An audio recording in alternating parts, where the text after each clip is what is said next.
Hi guys, how is everyone? I hope all is cool.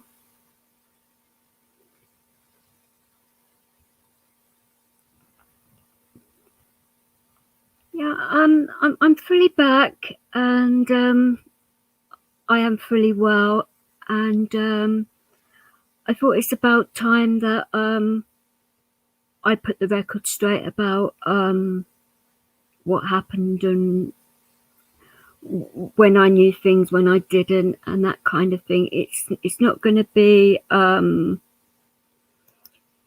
any kind of slanging match against anybody. It's just, being open and honest and answering any questions you guys might have, and having a nice chilled out night, hopefully. Hopefully your day's all been good and everything, and it's not been too wet and horrible like it is down in London at the moment. So hopefully you guys have not been caught out in the rain, unlike poor Jamie earlier on. He sent me a photograph. He looks like a drenched rat. Poor thing. So hopefully he's all dry now, which would be good. I'm okay, thank you, Lindsay. It's just been one of those things where I had to get back to how I was feeling before. I didn't want to be dragged into any of this, really. Anyway, I thought it may have been a bit naive of me to think that way, but when I first came back to YouTube, I thought, no, I'm just going to not get involved with anything, just carry on with things, and just see where that takes me, really. But it didn't exactly work out like that. Oh, it's been pissing it down where you are. Oh, that's not good. You right, Tony? And hi, Wayne and Mickey and Mark. Oh, my dog's decided to pick up a squeaky toy. Oh, this is priceless. He's been asleep and now all of a sudden he's woken up. So have you dried yourself off yet, Jamie, or are you still soaking wet? I hope not. I hope you are nice and dry. Hi, Era. How are you, my love? Hopefully all is good with you. Leo, lay down, please, darling. Come on. Lay down. Come on. Up you get. Oh, don't look at me like that.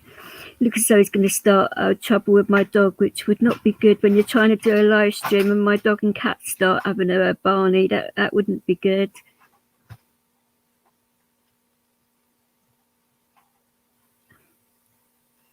Yeah, that might be an idea actually, Lindsay, but hey. And your jacket's still wet, but you're dry. No, that's okay then. At least it wasn't too bad, but that picture did look as if you got really caught out in it, which is unfortunate. It's a bit like me yesterday. I got caught out in a few thunderstorms yesterday, and that wasn't good at all, put it that way.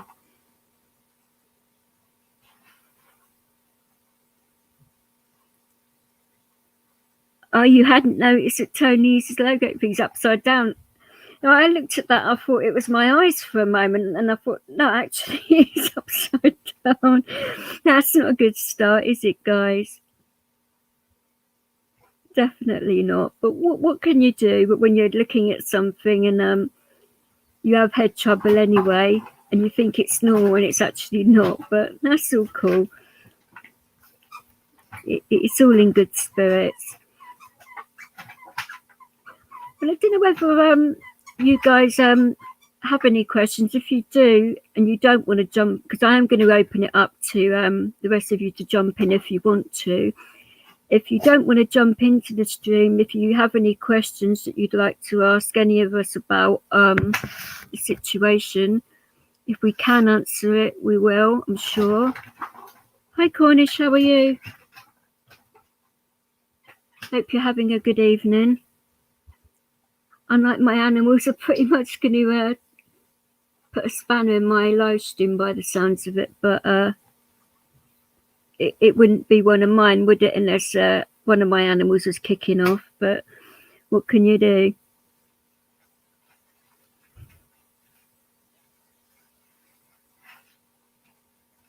Oh, that's nice of you, Wayne, giving Cornish respect. I think it's all about respecting each other at the end of the day, and I think that's what we're trying to get past all of this negativity with certain YouTubers that has happened, and I want to get past that so the community can like go forward without having to go through negative stuff all the time. Hi Heaven, darling, how are you? Hope your family's all okay and that. Hopefully you haven't been out there shopping with your family today, because you would have got completely soaked as well, but that's where people should go out with umbrellas. But oh, Mark's in a feisty mood tonight, guys. It's probably because he's a year older. I don't know. What do you think, Mark? Is it because it was your birthday the other day? If you guys didn't say happy birthday to Mark, then it was his birthday the other day, and he's turned the big 40, so he might be a bit sensitive about it, but I don't see why not. They do say life begins at 40. I don't know whether Mark would agree with you there, but we'll have to see what he makes of it and take it from there. It's not been raining where you... Oh, wow, okay. Aren't you a lucky git? It's been terrible everywhere else in the country, but not where you are. That's cool. You wouldn't... Leo, what the hell are you doing? Stop smacking Callie around the head of your toy. That's not good. Lay down then. Gentle. So I've got a bull mastiff trying to lick me in the face, which is never good when you're trying to speak. Right, in regards to what happened with Turbo and that, it's a difficult one for me, because I'm still quite angry about certain situations, and I don't know how to proceed with certain things. It's obviously going to affect trust issues and things going on in the future, and hopefully it won't affect me too much in that way, because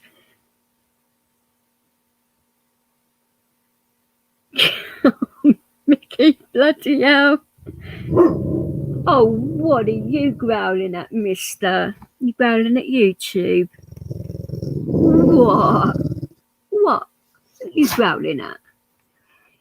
So that's my dog's way of saying good evening, guys, because bull breeds have a growly speak. That's not him being nasty, that's him actually just talking to you guys. So he's trying to talk to you guys in chat, I think. I know, I saw that, Lindsay, as well. YouTube proposals, what can I say? It was a beautiful thing.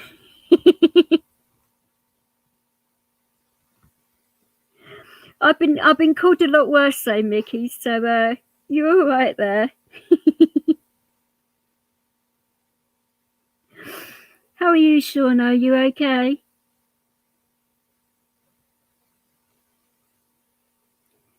So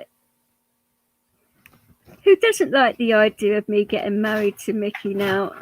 So I'm getting lost in my own chat. That's never good either, is it? I'm just getting whacked in the head with a squeaky toy at the same time. Leo, pack it in. Bloody hell. Your dog barked at the postman. Well, actually, I don't have to normally worry about that. Normally, Leo doesn't bark at anybody. He's a quiet dog. So, oh, Wayne's saying hello to you, Lilies. Look. Hi, Jessie. How are you, darling? And I'm not bad, thank you, Shauno. I'm in a pretty good mood. I thought you were saying somebody timed you out there, Mick. I was going to say, who the hell did that? Because it certainly weren't me.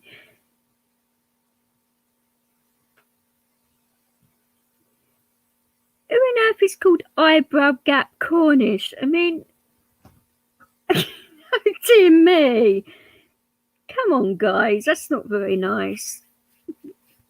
Especially to Cornish. I mean, yeah, you're right. Heaven, he is a bit of a beast, but all dogs are, though, aren't they? But as long as he behaves himself tonight, then that's all cool, then, isn't it? Right, in regards to all of this that's come out, I know House of Pain has done some things, and other channels have done some things as well.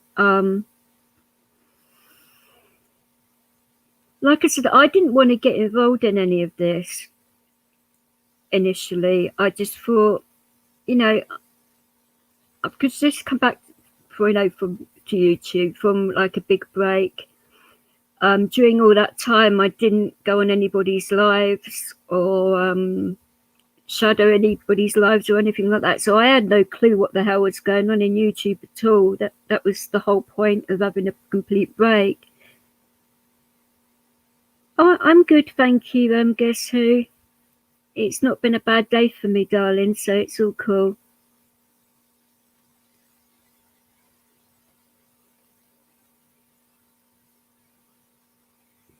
No, my animals aren't that bad. They're just rather cheeky today.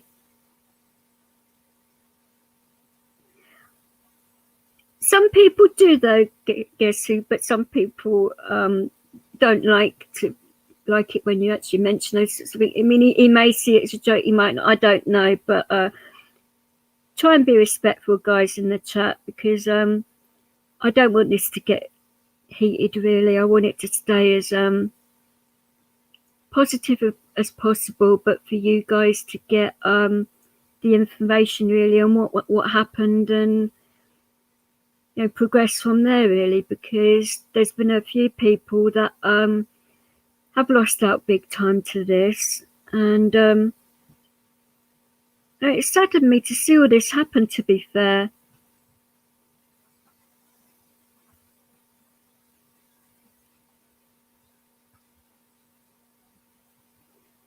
Yeah, normally I wouldn't, Mickey, but the thing is, because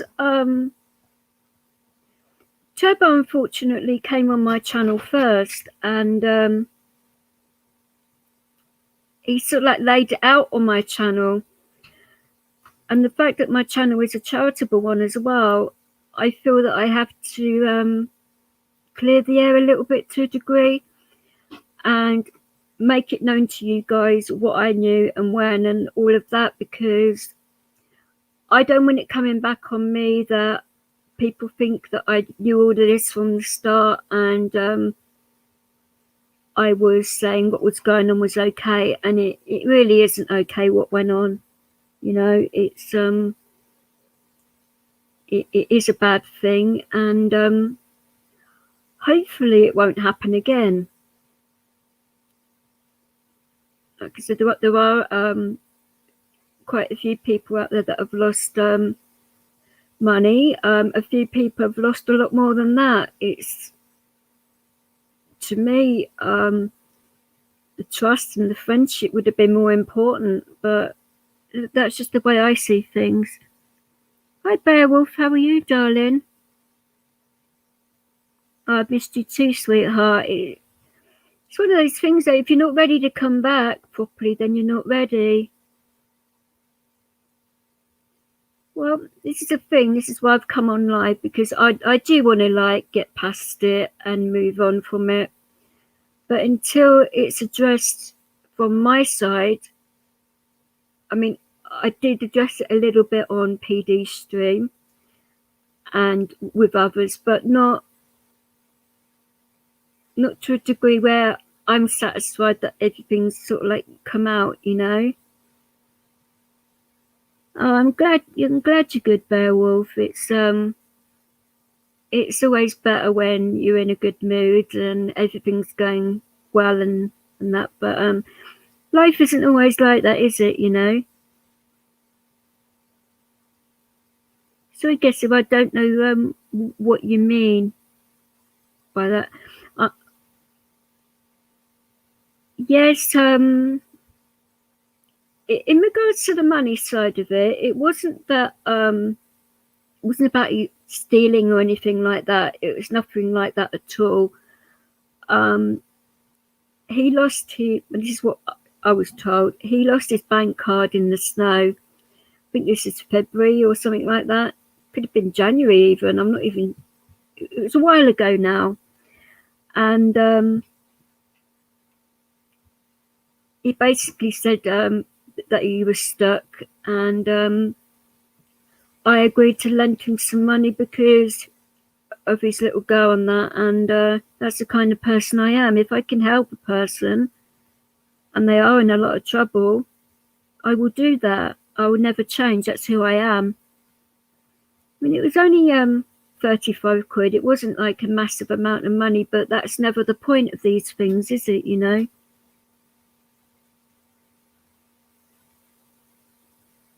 Hi Streaky, how are you? You having a good day too? Well, that's your opinion. I mean, hindsight is always 20/20, isn't it? And I always really would always like to see the good in people, and I don't really want to change that in regards to how I see people, because I don't want it to get to a stage where I'm doubting everybody's stories and that, because but when you're trying to run a channel and you're trying to do things for people, if you're going to have that in your back of your mind constantly, that, I mean, yeah, not everybody is a genuine person, and it is difficult to find the good ones from the bad, but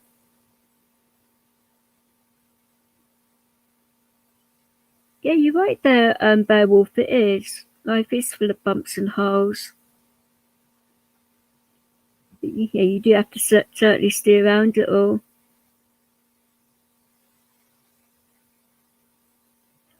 I mean, I don't exactly need it. I mean, it'd be nice to have it back, but I would rather the other people that were involved that have lost money get theirs back first, you know.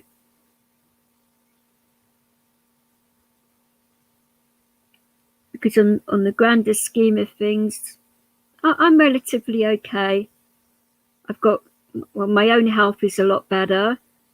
I'll be moving soon, and things are going positive in my life right now. So,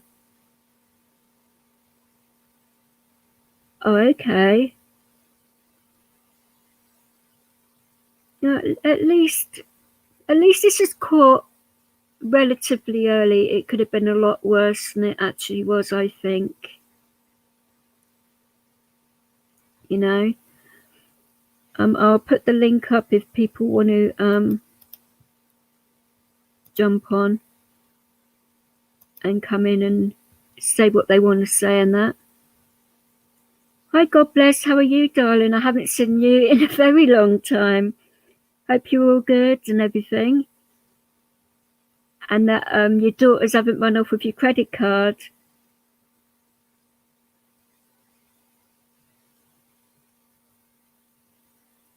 Okay, what's all this ambulance gate video? Are you serious? Bloody hell. Ambulance gate. Right, okay. So that's another channel which I'm not up on. Is this a new channel that's popped up or something?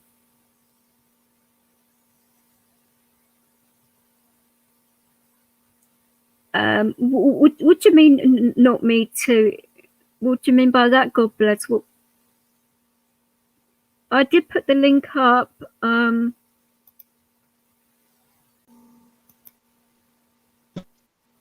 Jamie. You okay? Yeah, evening everybody. This is affect us all, not just DJ Vix. Of course. That's what I was trying to sort of like get at.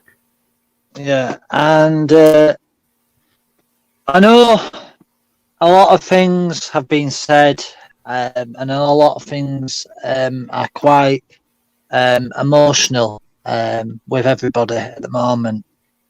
I know Turbo seemed a genuine guy. I'm sure DJ Vix will agree with it. He did, yeah.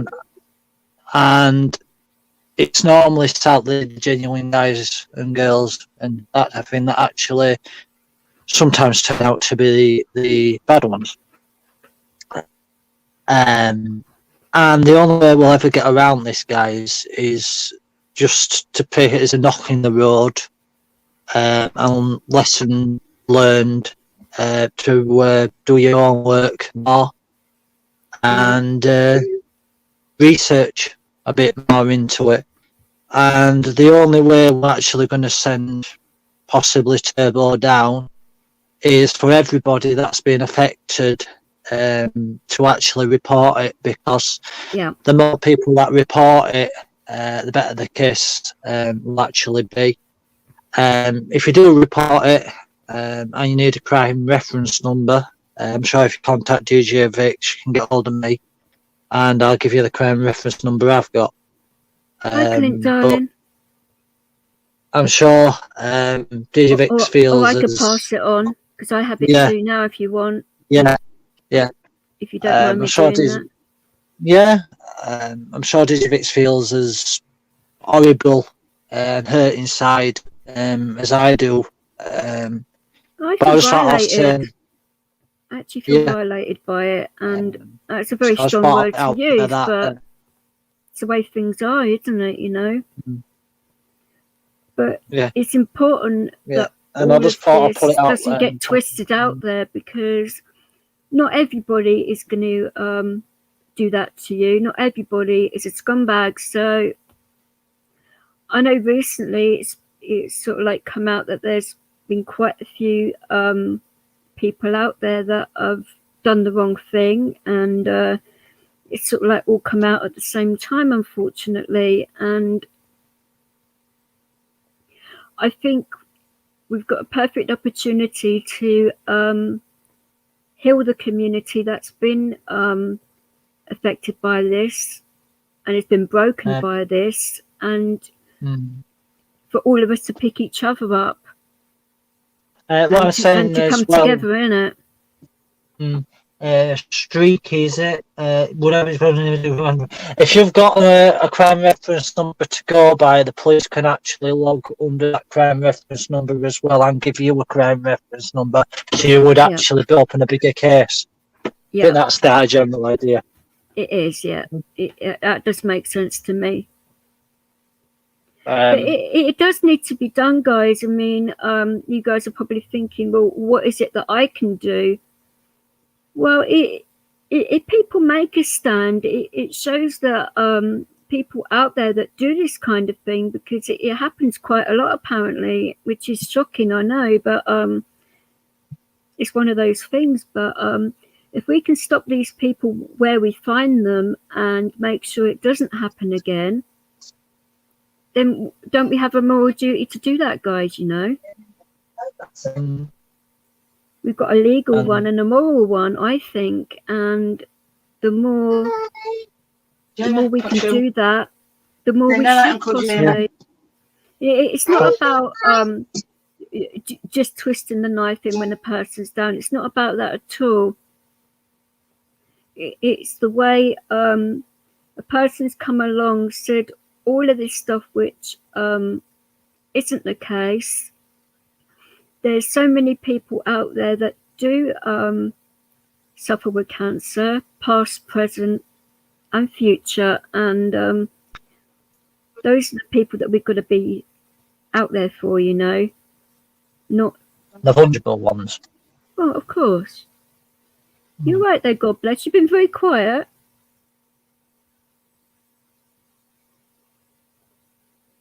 Well, we can't actually hear you, so I don't know what you've done there, God bless, but hopefully we'll be able to hear you soon.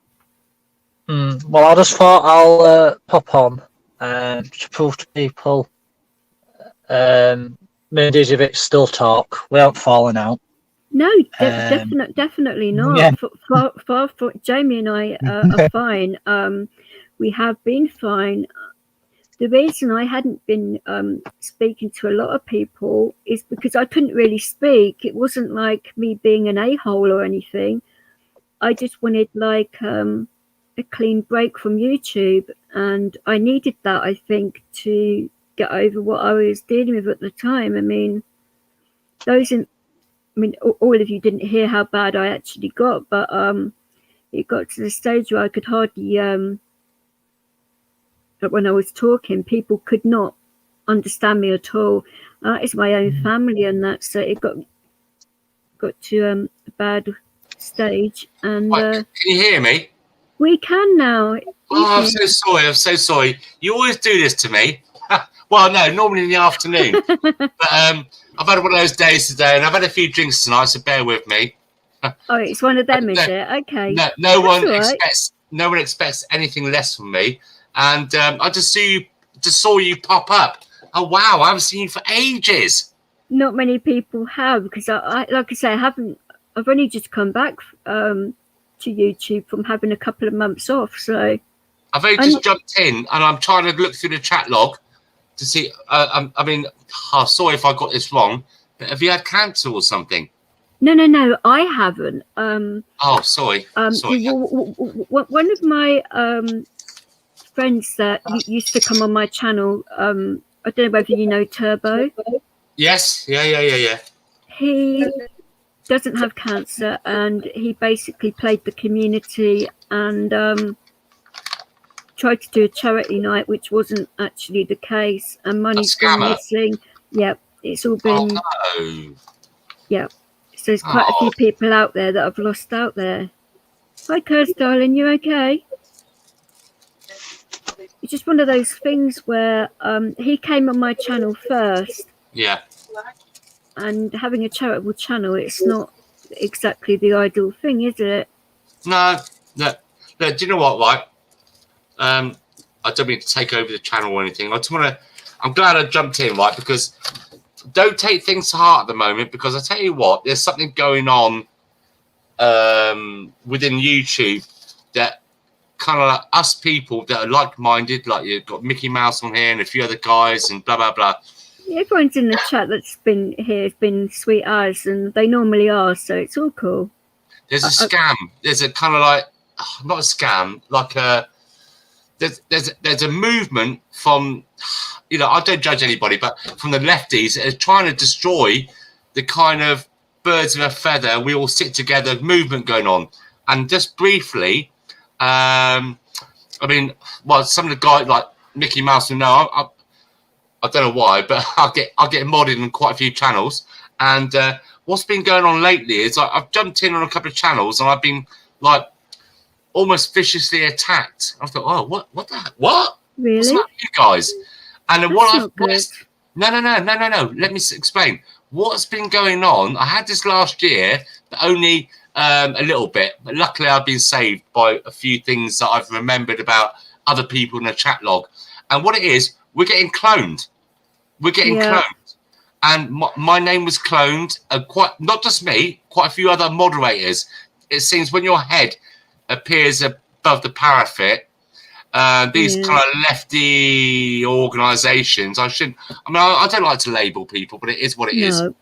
And if you look in the chat log, you'll see I've got God Bless the UK, blah blah blah, and you'll see a picture of like an umbrella with like a chair and a cool box, and it was a joke. When I lived in Spain, I'm sorry about saying this. I feel like one of those BT people. It's all right. Yeah, and what it was, right? My neighbour across from me, where we are in Spain, I put that umbrella and the chair and the cool box by his house because it means like that there's a prostitute there, right? And I was having a laugh with him. So the reason why, if you look in the top right and left hand corner of that my icon, my picture in the chat log, is I've put an icon to cover the number as a security code for me in case someone tries to clone me and so on and so on. Cool. So yeah, do you understand? It's just like a security thing because we're being attacked. You know, our kind of people that we all sit together on, and we just don't like what's going on in the country. It actually happened to me recently, but people realised it wasn't me. Obviously, what channel? What channel was it? It was on Local's channel and a couple of others. I can't remember. Experiment. Yeah. I mean, I love Local to bits, but I would never troll his channel. Never. Absolutely not. I had it on Immortal Aliens last year, and do you know Sarah Wolf? Luckily, where we've been chatting. Oh, hello, still there? Yeah, we're still there. Yeah, it's all right. My screen went blank. Luckily, because we had conversations back in the day when Immortal Aliens started, we had little trigger words. You know, like things we knew about each other, and it saved me. I'm a modern now, but what I'm trying to say is these persons that are going out there. I don't know if are you on Discord yet?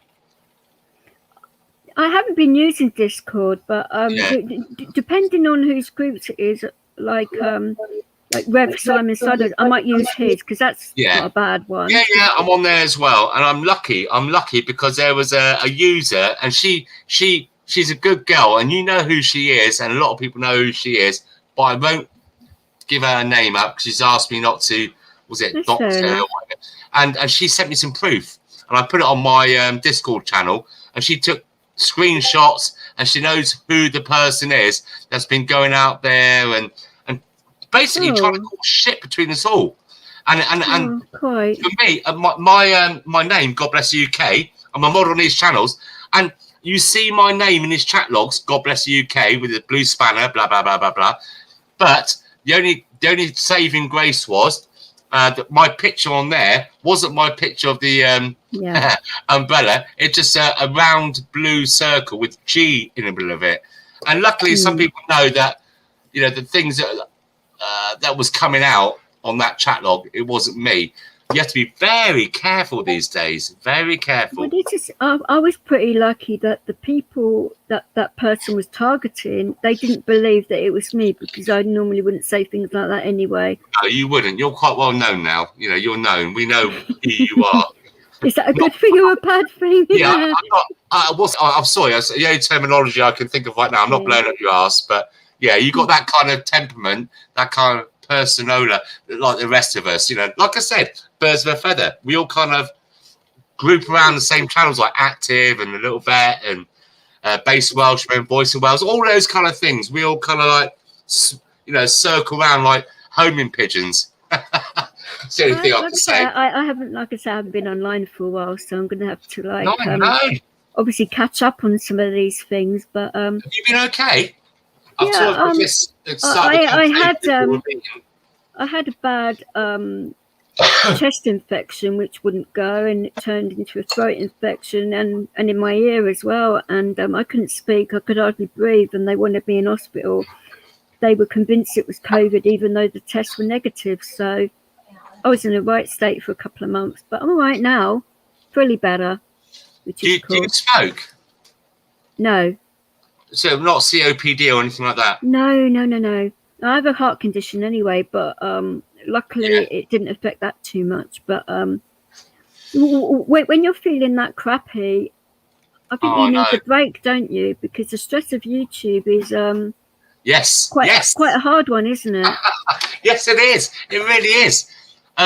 Because when you become moderator and all that kind of stuff and you've got like a group of friends, and then on your phone you hear the ping, and you just feel, I'm not being nasty myself, just feel obligated to jump in and just keep an eye on things.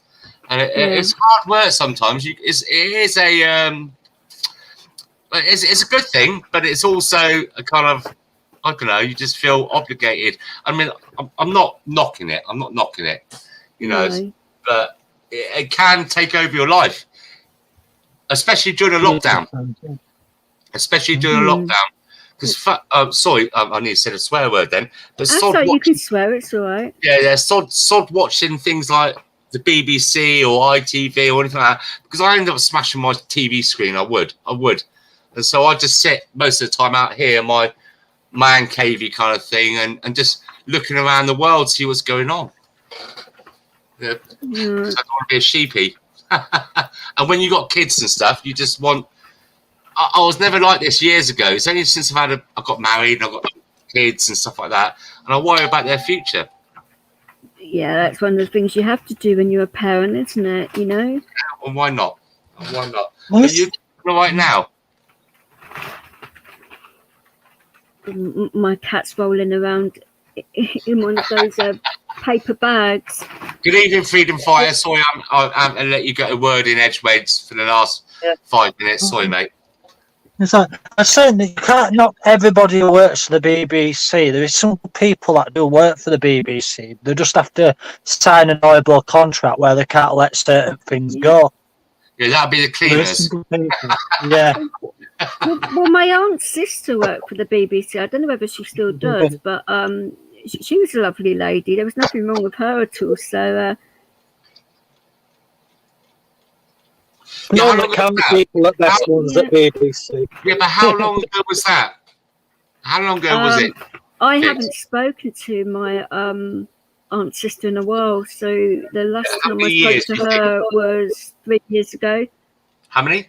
3 years ago. I haven't spoken to her because she moved, so it's a bit more difficult. Yeah, when I move up north, it'll be different, but because that's where she moved up north. You moving up there, are you? I am moving up north, yeah. What area? Without, not the street name, obviously. No, I don't know yet. I'm looking all over York at the moment. It's going to be like the Yorkshire area, possibly Manchester if I can't find anywhere in Yorkshire that I like. Where are you now? London. Oh yeah, sorry, I apologise. Yeah, that's right. We've had this conversation before, haven't we? This is the thing, though, isn't it? Jamie and Tony and even Turbo was saying about it's good being in that area. And like I say, I lived in Manchester for a couple of years, so it's not like I haven't lived up north before, so it's all cool. Depends what part of Yorkshire you go to. Not all Yorkshire. I'm a southerner now, right? But the people, when I got up north, and the people I know up north, the proper northerners, proper real north, they got like, they're the salt of the earth. They give you their last everything. But it's what's been in, well, I don't go down the street, but what's been imported into it. Like York is now was it a city of sanctuary or something? And in Wales as well. And the crime that goes on up there. It's just city of culture for Hull, isn't it? They've got city of culture. Nothing compared to London crime, though. I guarantee it. There's been so much violent crime down here recently. I mean, what was it the other day? Somebody got their head blown off. Well, that woman that works for that BLM headbutted a bullet. It's just, you know what I'm saying. It's just that. Yeah, it's just I like my I get up in the morning and I read the newspapers, have about 4,000 roll-ups and a few cups of coffee, and I go through the papers. Is that all? Yeah. I'm just dismayed about. I mean, like I don't know if you remember. I said I was 55 years of age, and when I was a kid, and you hear about a baby being murdered or a woman being raped or someone else being murdered, it was front page. Now It's like page 968, a little, and you have to put your magnifying glass on to read it in the corner of the paper. It's nothing. We've become so desensitized to what's going on in our surroundings. I agree there. I mean, God, I mean, when you hear about these people doing horrible things to women and children, were they not born from a woman? Did they not have a, like mother or sisters or aunties? Why would you be just so, it's the mindset. It's the mindset I can't get over. I'm not having a meltdown over it. I'm just thinking about the future of everybody in our community, that we've all worked and paid our taxes in, and those people that can't work through things that aren't their own fault, being laid off or health problems. We have that safety net, but it's just getting the piss taken out of it by, you know where I'm coming from. It's just nice to get off my chest.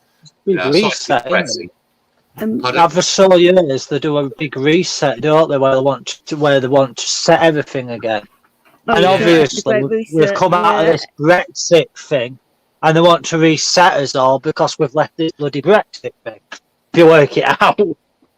I know this is, but the good thing here is, right, I'm glad you're back, DJ, right? Because people like yourselves, right, and other YouTubers and blah blah blah, are kind of like really. I mean, I hope it continues after this lockdown, because the lockdown is kind of giving you a lot of power. You guys, power is in the fact that people out here, say like I was just on my own in a little village, and I've come across people that have said to me, oh no, I've lost my family and my friends because of my views or how I don't like the country's coming and stuff like that. And it gives people a kind of like, yeah, you're not on your own. You're not on your own. Don't be depressed. Look at all the demonstrations. We got one on was it 26th or 29th?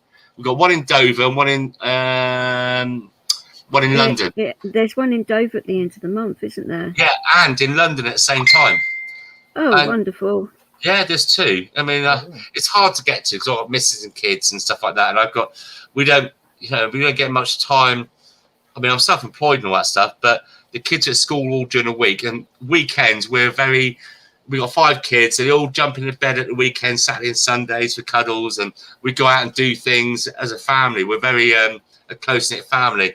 Well, and that's the best way to be, though, isn't it? Yeah, it's just that, we're all here, like, not, I wouldn't say keyboard warriors, but to go actually go to demonstrations and so support is like boots on the ground. So, but it's a difficult thing to do when you've got a family and stuff like that.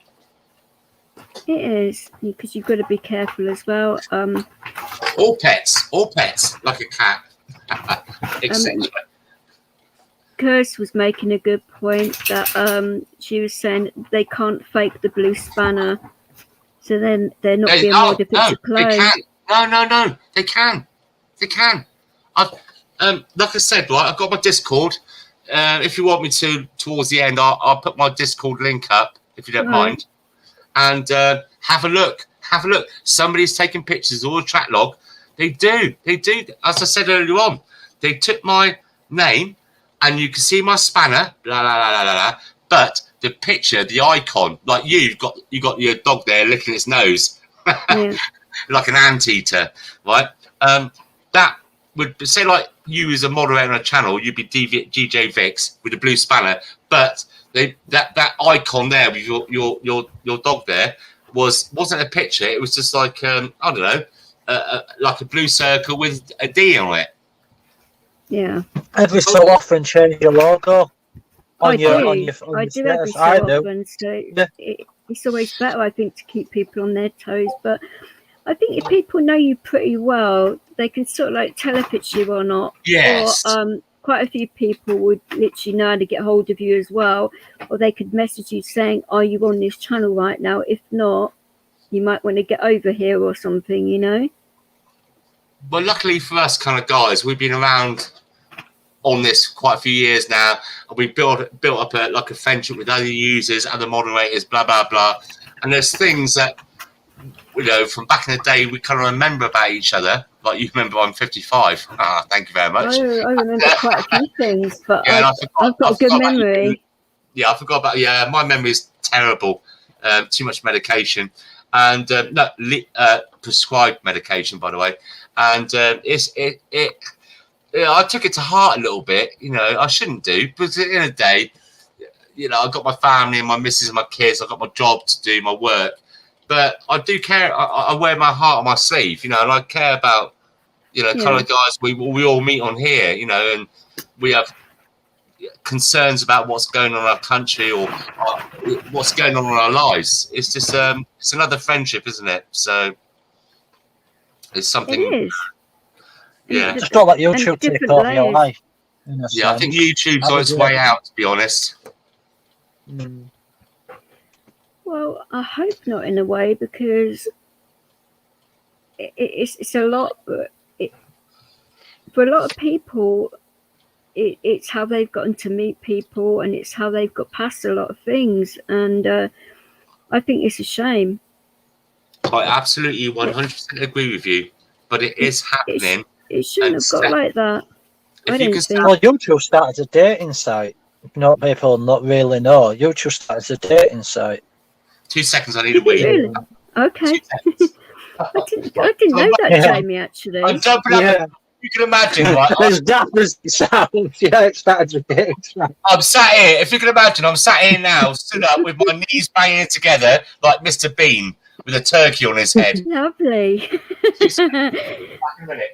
It's too much information there, God bless. My goodness me. We're just going to have visuals now of him having a wee. That's not exactly the best thing. Oh, that's why if you ever notice, when you're going on certain things, you get certain people that chat you up in a sense, because that's what YouTube originally was. And on some sites, it still points it as that. I didn't actually know that, but it doesn't make a lot of sense. I just suppose that's a sort of similar thing with a lot of online things, isn't it? That you get that with people, but sometimes people are just being nice. Some people aren't; they're just being desperate, and others just being cheeky, basically. So you can't really get away from it. But I don't think you should. You should need to really. I think we're all big enough and ugly enough to deal with it and take it from there, really. I was going to ask you, Jamie, how would you like all this stuff dealt with in regards to what's happened recently? Because I think it's about the rest of us that have got the information, like coming together and to sort it out and to make sure that this doesn't become a regular thing. Do you know what? Right. And I'm going to say it as is.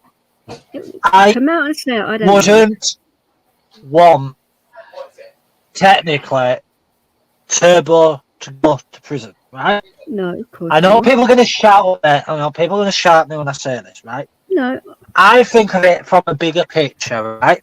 Turbo has got family, right?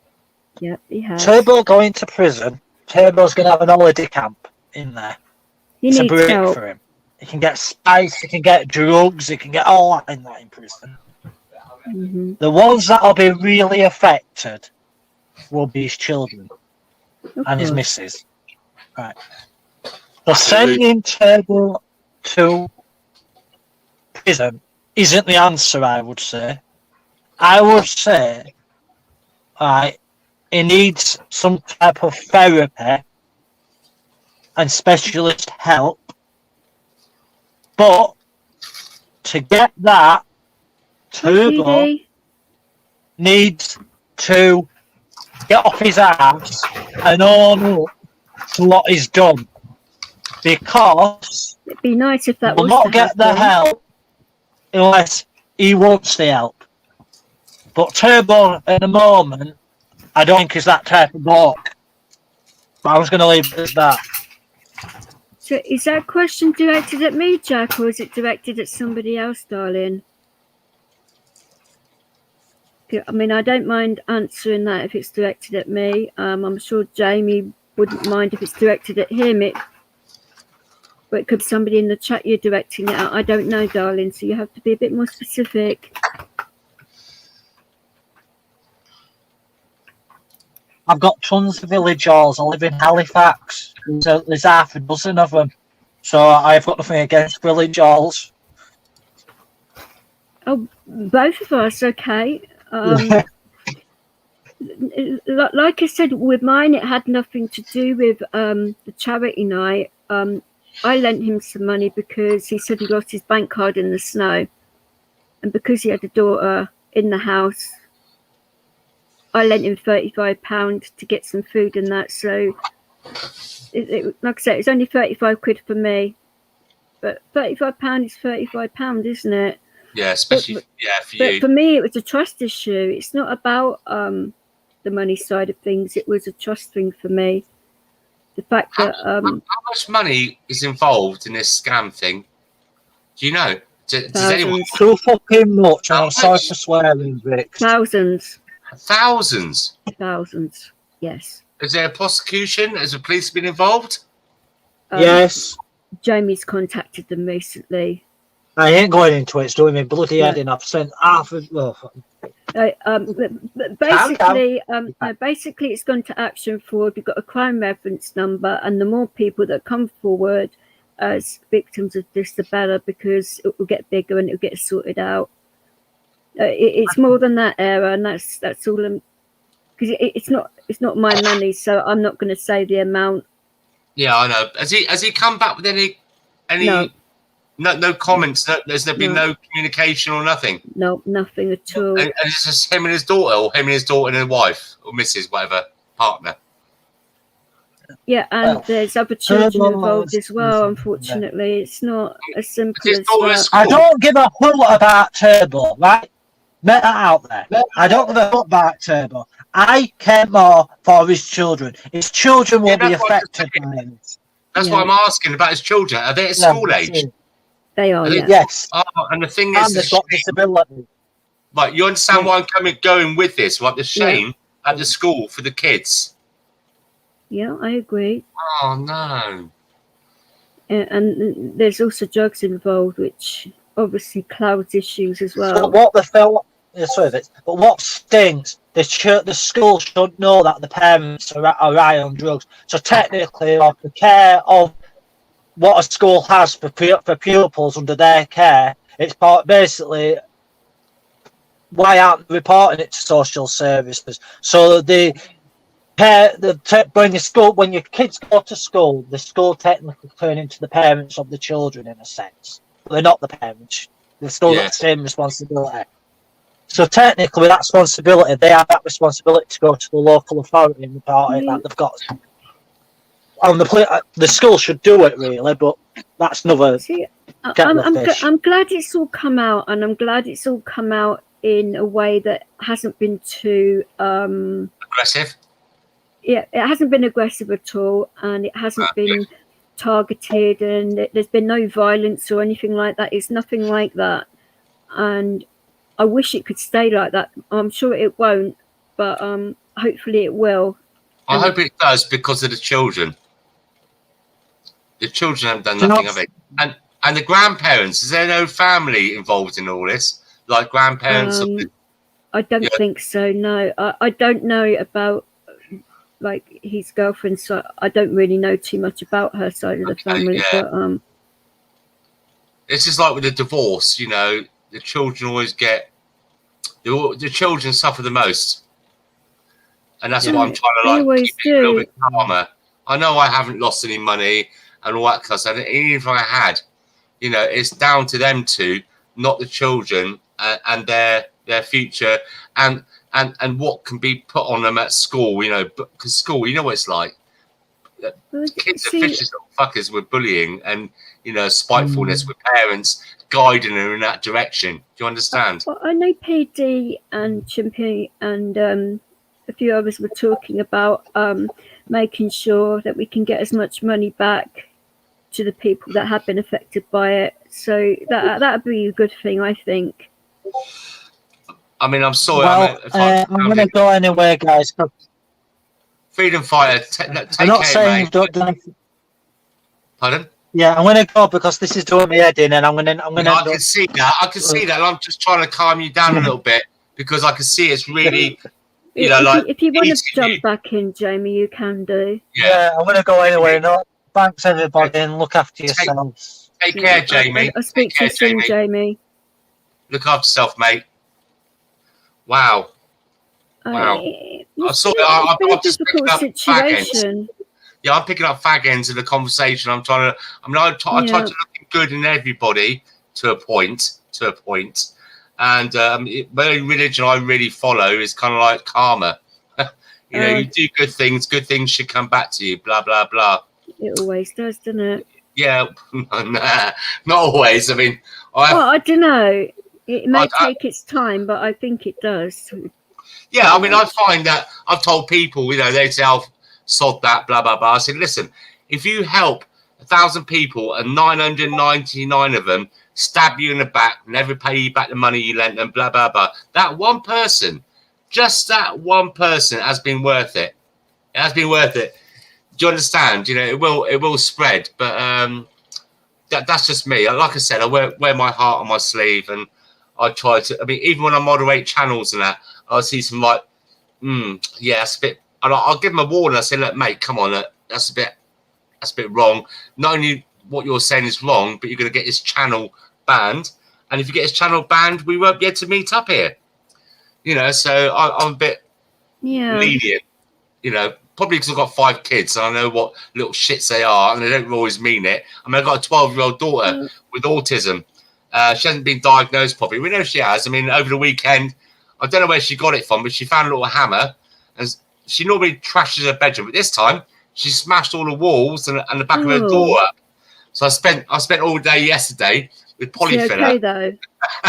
Yeah, she's just and then, you know, like afterwards, it's like nothing has ever happened. She gives me a hug, or says sorry, Dad, but she didn't realise the damage she's done. You know, I mean, she stabbed my boys.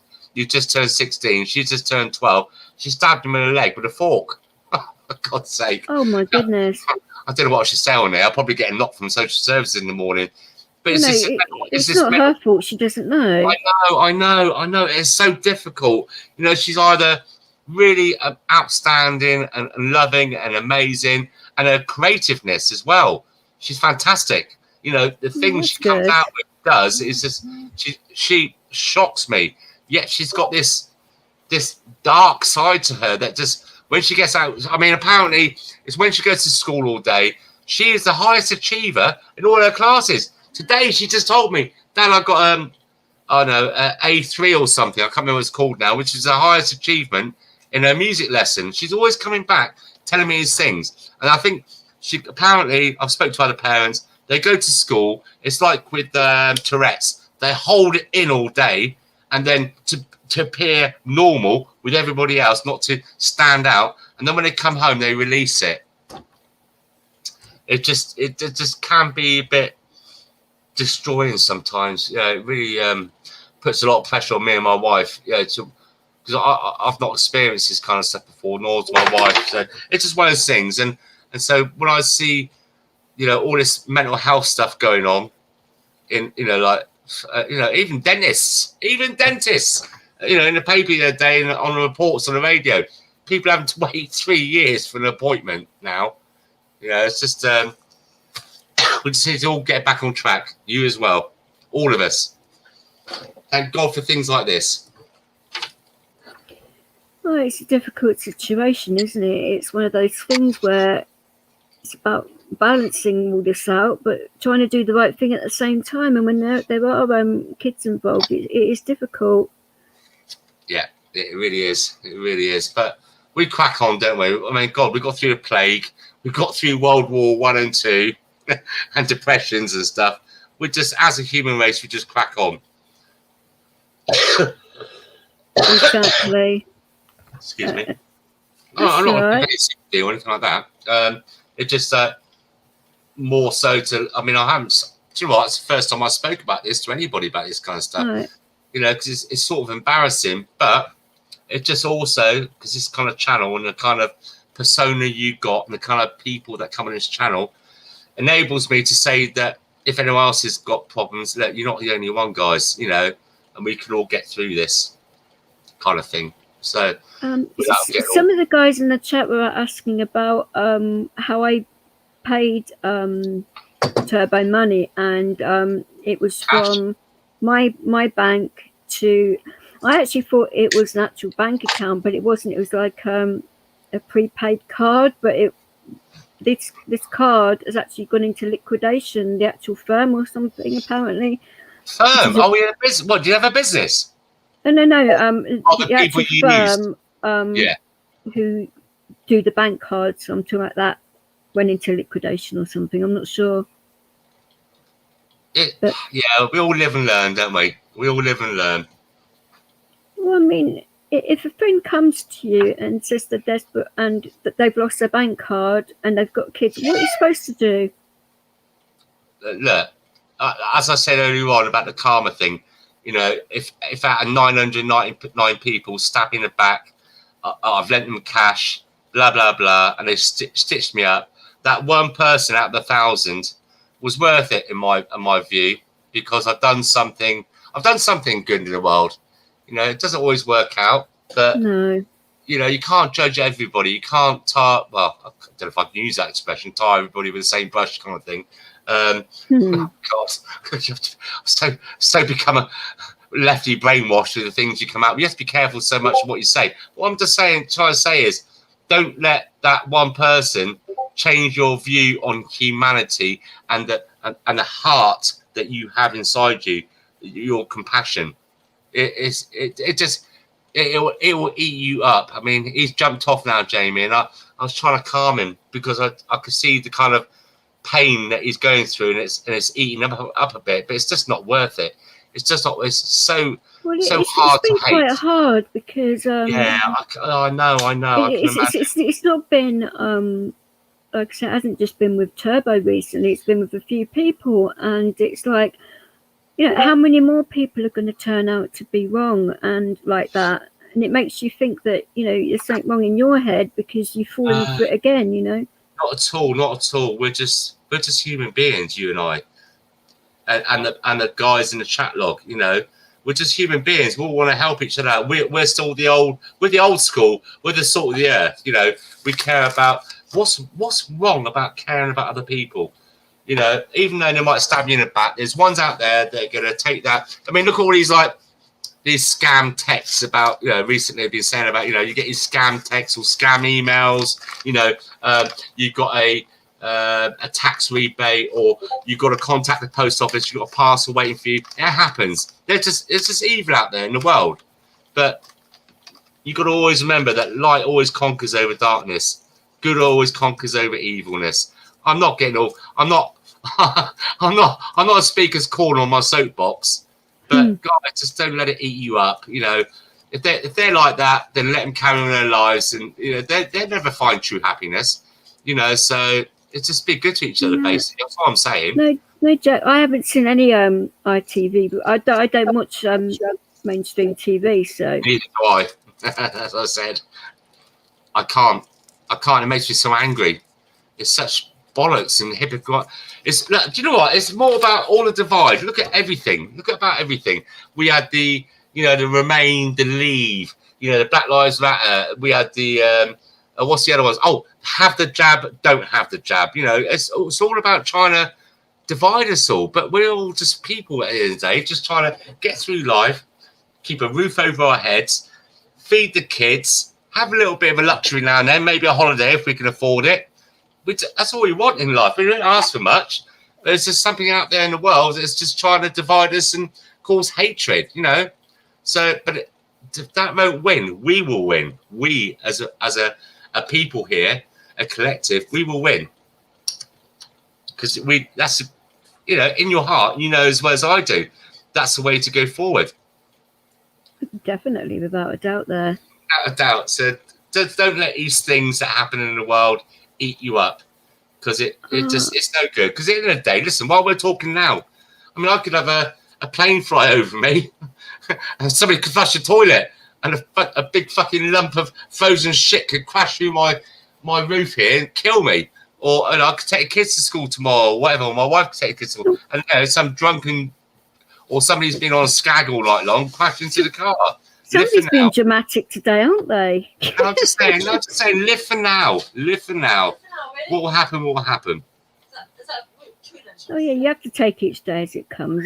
You can't live life in fear. I totally agree with you there, but with everything that's going on now, though, it's still a fucked up situation, isn't it? And we've got to do all that we can to help the weaker ones. And I don't know, it's a difficult situation.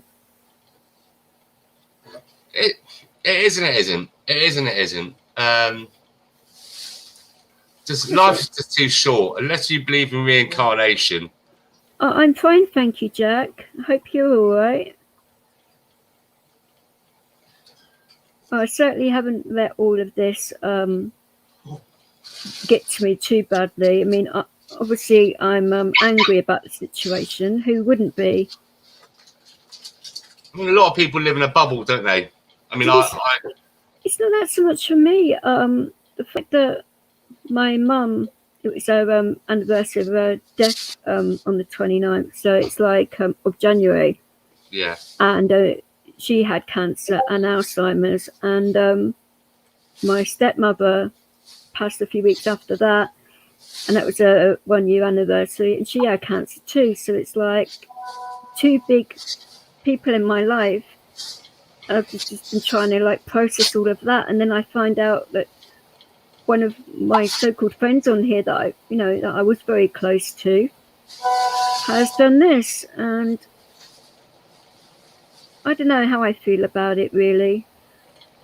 I think it's still sort of like trying to sink in still. If that makes any sense. I mean, I was 18 when my mum died of cancer. Sorry. No, it's okay. I mean, I'm 55 now. But yeah, but you never get over it, do you really? You still always think yes about and no, yes and no, because at the time, I'll be honest. My mother was a bit of an alcoholic. She's horrible. So was mine. I shouldn't speak ill of the dead. But when I look back now, I'm a dad and I've had kids, I think, what a wicked woman you were. But she went through things as well, so it's difficult to balance. Like I said, I like to try and look at good in all the people. My mum had her demons. I think that's the best way to look at it. Yes, she did. And I held her hand as she died. And I thought at that time when I was 18, nothing else can hurt me. You reach that level of pain in life, what you've experienced. You think nothing else.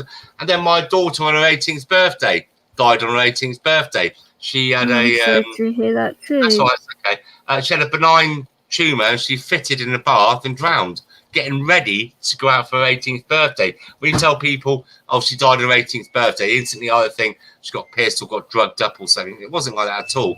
And then, like I said, that there's another level. There's another level that takes you think you couldn't get no more hurt in life, but something kind of comes out from nowhere. But you move on. I mean, for me, it's from a previous relationship, so I couldn't really grieve properly because I'm with like a new wife and kids and stuff like that, and I couldn't show. You couldn't show. And the thing is, from that, apparently, I was fit and healthy then.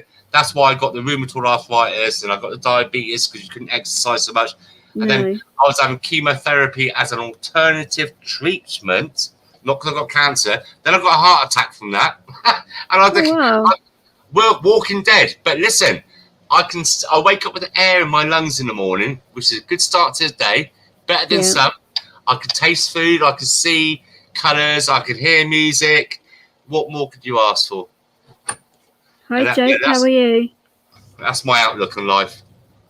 Well, I mean, that's the way I see things. It could always be a lot worse. It can. It really can.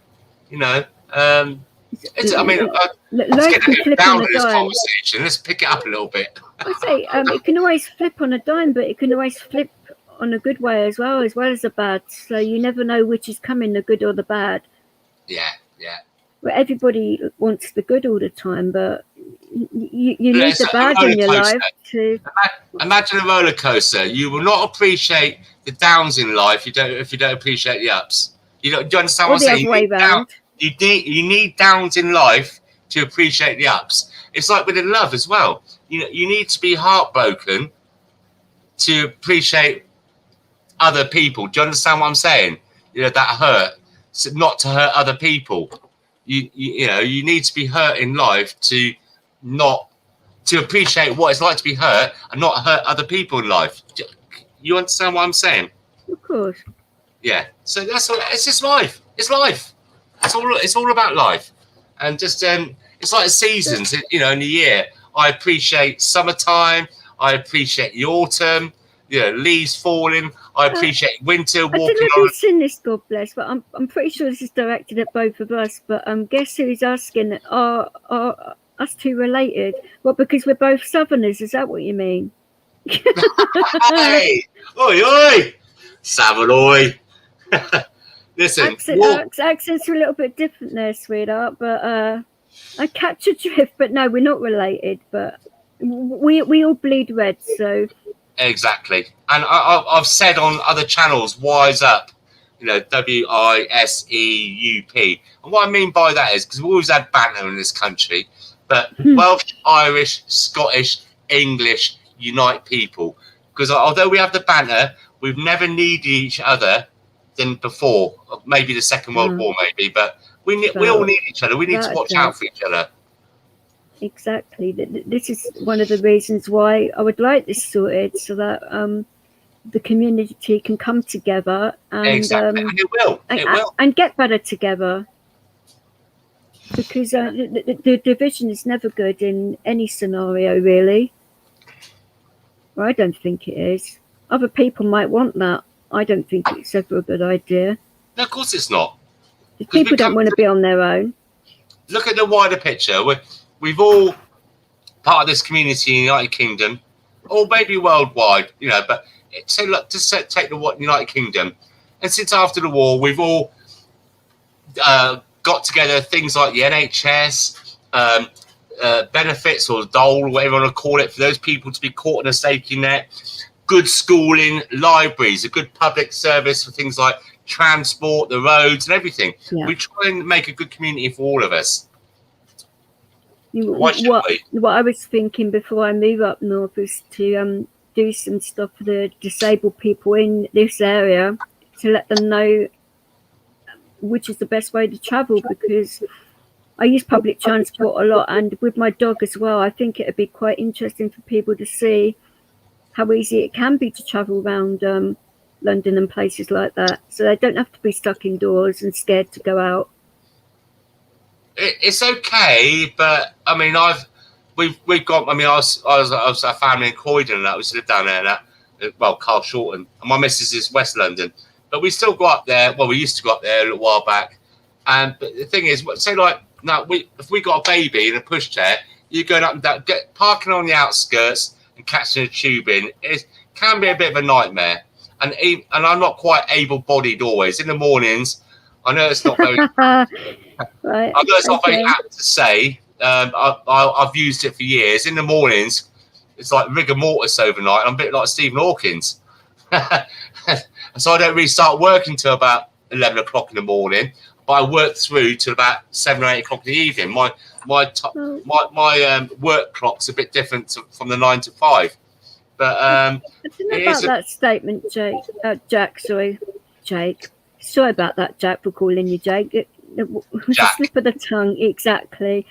But they do. Some people do, some people don't. But then that's the thing with everything in life, isn't it? You can't. People are all different, and Jack, I will always care about other people's feelings. Yeah, Jack, you're wrong. You're living in the UK. The United Kingdom is the most caring country in the whole world. That's why everyone wants to come here. We give the most out of everybody. No one can compare to the United Kingdom, our community, how we care out for everybody. So I'm not being horrible towards you, Jack Sparrow, but you're a little bit wrong about that, mate. It just maybe the experiences you're feeling, what you've gone through in life, but generally, no, we're the best country in the world. Like I say, some people can be like that. Others are exact opposite. You just got to find the ones that do care And sometimes it can be a pain in the backside, but other times it can be nice finding the genuine ones, you know. Because at least then once you know you found them, then you've got them in your life for life, I think. Yeah, there are those people that are just out for themselves out there, but you weed them out quite quickly and easily. It's like when if you go to a second-hand car garage, you just know, or you go to buy something, and you just know in your heart there's something wrong about this. You know, in your heart of your hearts, we all have that inner instinct, you know, about judging people or things that are wrong in life. So yeah, just unfortunately, some of us get caught out now and then. There's some cleverer people out there that try to scam you. There are, but it just makes it interesting when you learn what these people can do, and you recognise it in other things. So it's all a learning curve, isn't it? You know. It is. It's just life. It's just life. I mean, Jack Sparrow just said there, well, thanks for caring about my feelings whilst I was telling me I was wrong. No, I don't mean it like that, mate. It's just that the things you've experienced, yeah, you've probably had some bad things, or I don't know, women or people who ripped you off, or you've done some work and I don't know your life, mate. I have no idea. But it's not all bad. It's a good country to live in. That's, like I said, that's why apparently, you know, the whole world's against the UK. We're supposed to be this, we're supposed to do that, but everyone keeps coming here, don't they? Because we can. Do. You know, can I just go mute for a couple of minutes? I've got a really important call to make. I'm on call. So I've coming. Right, I'll come back and carry on. I'll just mute myself. Thank you. All right. Thank you very much. Sweet as. So what are you guys up to for the rest of the evening? And do you guys have any questions about what went on? If you want any questions answered, if I can answer them, I will.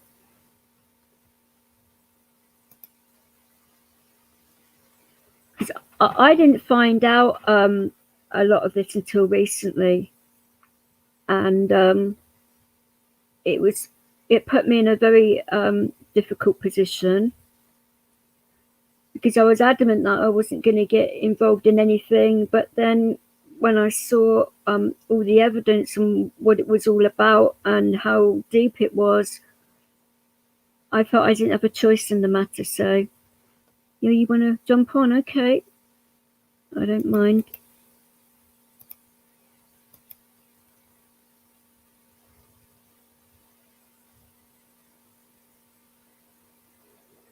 Oh, we would definitely look after people like Jack. Why not?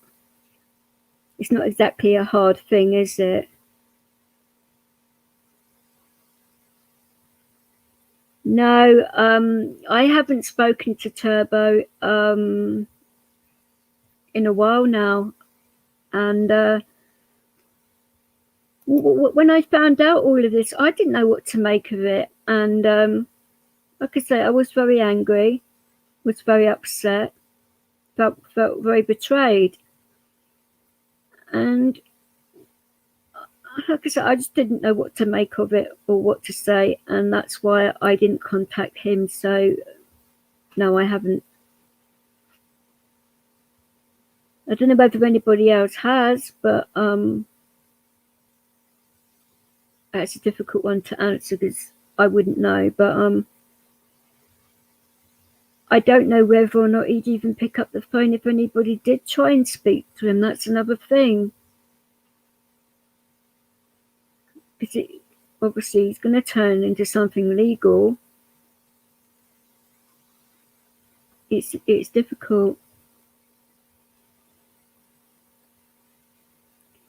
No, that's a bit of a difficult one. I remember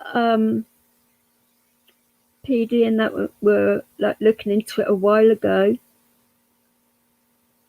And I realised that he put out some videos or something. I actually haven't seen them yet, but I've seen little bits and pieces of what went on. And when I came back to YouTube, PD wanted me to check out all the information there and then. And I wasn't in the right frame of mind to do it there, and then because I didn't know all of this obviously was going on, so it was a difficult thing. But when I got shown everything, it was like, what the heck? It is so much of it, and you just can't ignore that much evidence and information and things like that. And I felt terrible because he came on my channel and said all these things, so it made me feel guilty because he used my platform, and I don't know whether people got involved because of that, you know. Hi Jake, how are you, darling? You alright? Yeah, I'm good, thank you. How are you? Not bad, not bad. It's nice to see you. I haven't seen you for a while. No. How's your move been? Has it been alright? Yep. Yeah, thank you. And you enjoyed your football? Yep. That's good then. Funny enough, it wasn't even my team playing. So. Okay, whose team was it playing then today? It was Dartford Women's versus. Okay, women's football's alright actually. I think it is. Yeah, women's football is actually better than other men's football, to be fair.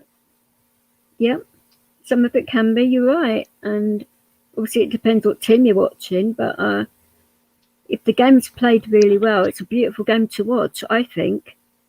Yep. But then I'm a footy fan, so.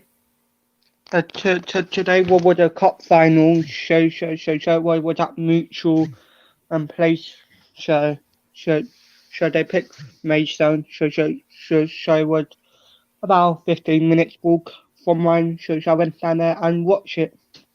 That was alright then. Yeah. As long as you enjoyed yourself, that's all that matters at the end of the day, isn't it? Yeah. Now with some people down there from Bristol, they're driven from Bristol just to watch that match. Wow, that's a journey and a half, isn't it, from Bristol to where you are? Yeah. Okay. Dedicated fans for you then, aren't they? Yeah. To be fair, she did say her sister was playing. So she came down and supported her, to be fair. That's cool though, isn't it? Supporting your family and that. Yeah. And so Eyes Wide Shut, it was exposed by a few people, but it went on to House of Pain channel first, and a few things were put out there, I think, by his channel first, and then other people were putting out things. It is quite a big mess. I'm sure Jay could agree with that. Yep. It's not an easy thing to sort out either, because there's so many people involved, but it will get sorted out, and hopefully people get their money back and it won't happen again.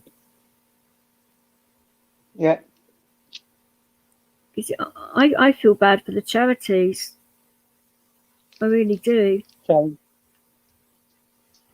They thought that a night was going to happen. They thought they were going to get money, and obviously not. So I feel for the charities here. Yep. James. I wouldn't know about that, guess who, if Wellung did that or not. Like I said, I haven't been online, so I can't say who was first to do what and when and all of that. But all I'm going to say, at least it was called out and it's been sorted out now. So it's a difficult one. But now the community are coming together and sorting it out, I think it's important. Yeah.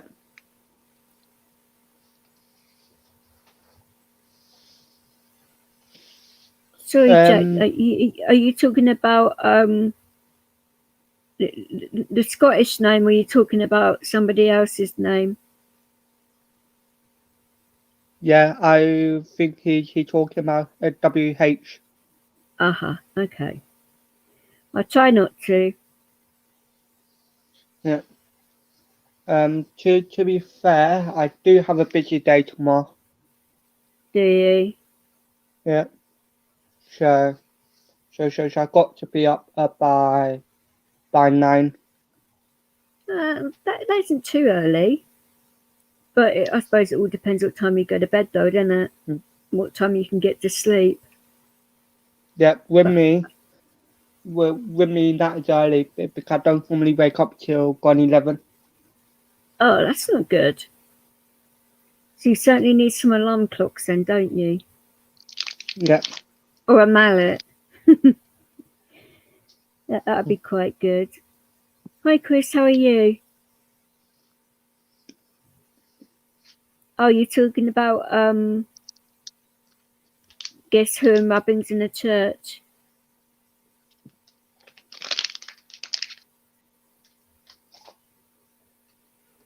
Well, this is the thing, I guess. There was a lot of information out there, and different people had different things. So it's like getting it all in one place and sorting it out and making sure that it's done fairly and right, and nobody's reputations are getting destroyed unnecessarily, and the right people that did wrong are getting punished, and hopefully the ones that didn't do anything will remain like innocent and everything, and they don't get dragged into any of this. It's not the ideal situation to be in, certainly not. Yeah. I'm not sure whether you have spotted it, but someone commented and mentioned the person beginning with C. Who, Chris? No, Cody Lunch. Oh, Cody, right. Okay. So I didn't even see that comment. Let's scroll up and see what I missed. Hopefully it's not too bad. Actually, looking up. I will look in YouTube. It'd be easier. It's Alex Holmes said, Well, how to claim if a Cody Lunch through known facts. He was, to be fair. Yeah, but he's also said that he's made mistakes. So I think that's ancient history there. I like I said, I don't know too much about the Cody PD situation, and it's between them to a degree, and others that were involved. I weren't involved in any of that, so I'm not going to be talking about that in here because I don't know enough about it, and it's bringing other people's stuff into the channel. So yeah.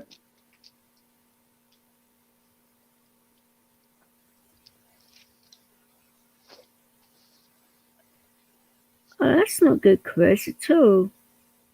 Well, people do drive like maniacs, unfortunately.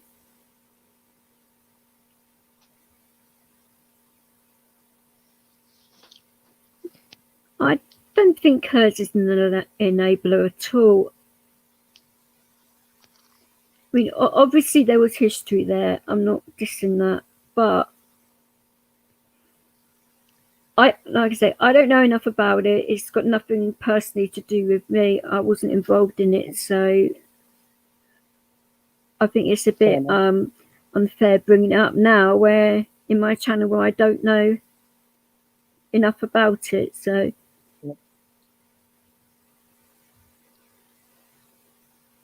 I haven't watched anything about it, so I wouldn't know. Oh, somebody mentioned it earlier, but somebody called me an ambulance, which I didn't need. I told them I didn't need it, but they got it here anyway. And it was to it wasn't called, I personally think, for genuine concern. It was called out here for other reasons, and that's all I'm going to say about it.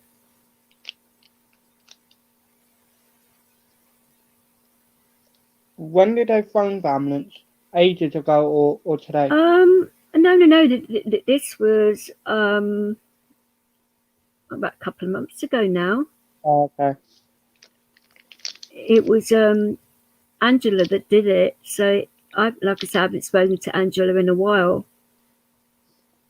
So it's been that long, and I was basically meditating at the time because I needed to, but I was doing it too deeply at the time, and people assumed that I was out of it when I actually wasn't, and that's how they were going into groups, saying should they call an ambulance, this, that, and the other, and it got quite big. So Okay. I hope you get to Herne Bay yourself all safely, Chris. You just got to respect the speed limit and don't drive like an a-hole, isn't it? You know, because you don't want to cause an accident or anything with yourself or anyone else. I'm. Come on, guys. There'd be no targeted aggression in here. One of the rules of the channel, please. I don't think hers is an enabler at all, and it's up to her own opinion, don't you think? We all have one. Let's leave it at that, innit?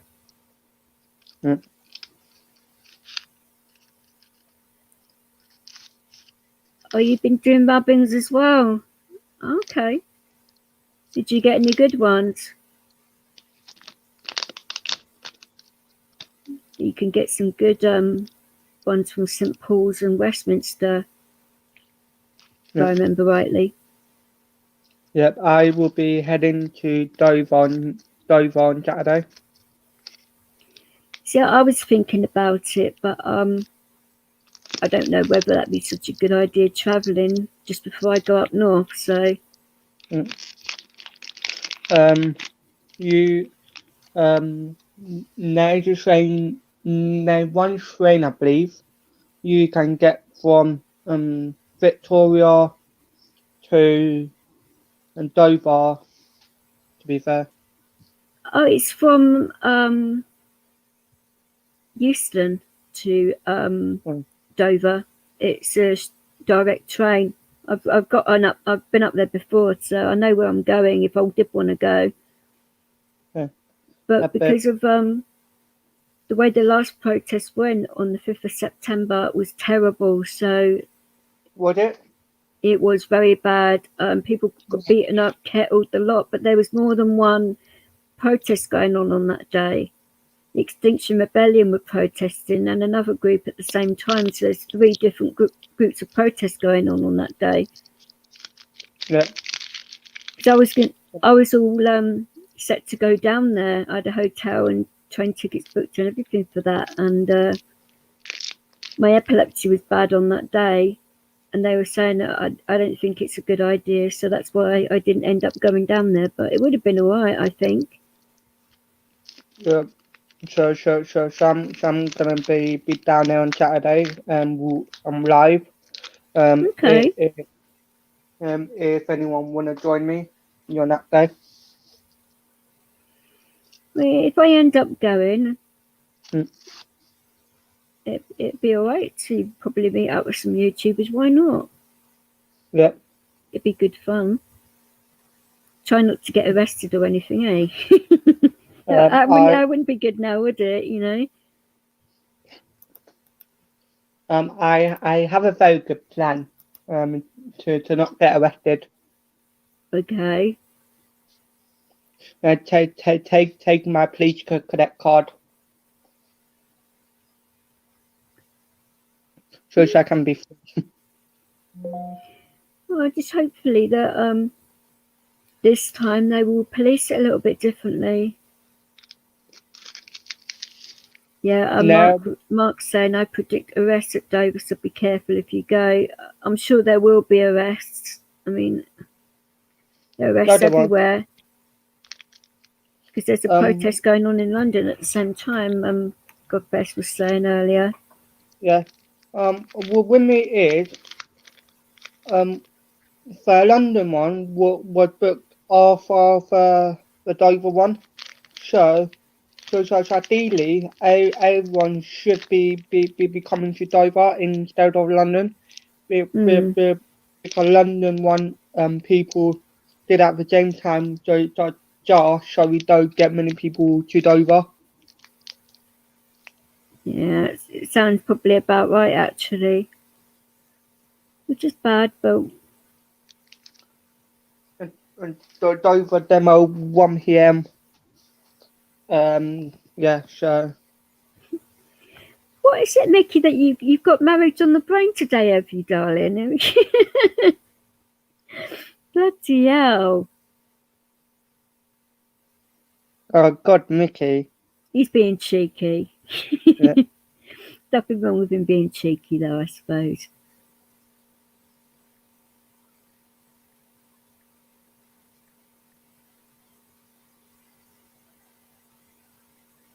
Oh, he's finding that funny. Yeah. That's good then. I hate to think what more names you're going to like come up with. My goodness me, I'm going to be like married to hold of the chat by the end of the evening. By the sounds of it, bloody hell! Probably. I know I'm going to be a busy woman, aren't I? Yeah.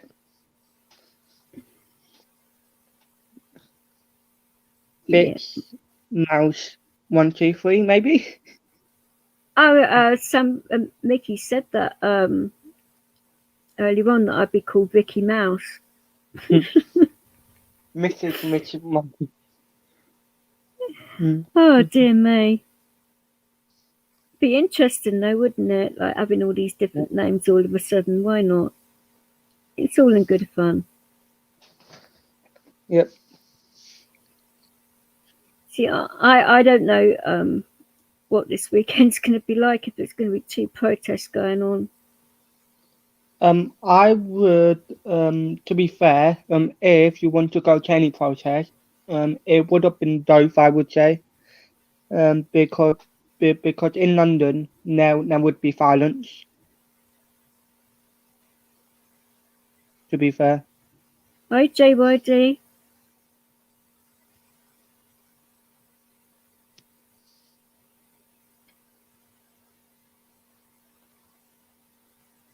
Oh, some of this chat is going a bit weird now. Yeah, no. Because I joined that one. Oh, it's all your fault, is it, Jake? Right, okay. Yep. Jake gets the blame. Why not? Yep, they'll follow the crowd around. So what are you going to be doing up in Dover then? Just filming, or are you going up there before, or are you going to stay up there for a while? I have basically a whole day up there, but I'm leaving Maidstone East at 11:22 and I'm going to Ashford and getting another train from Ashford to Dover. And I roughly should be there for around 12:30. That's not too bad. Hopefully there aren't any engineering works to make it worse for you, but Yep. I've never actually been that way before, but that's not too far, and it's not really out the way either. So everyone is moaning at me because I'm going to that one. My carers don't actually want me to go, but I said, yeah, I'm going, 100%. And they can't actually stop me from going. yeah, I am still aware that it's still up on my channel.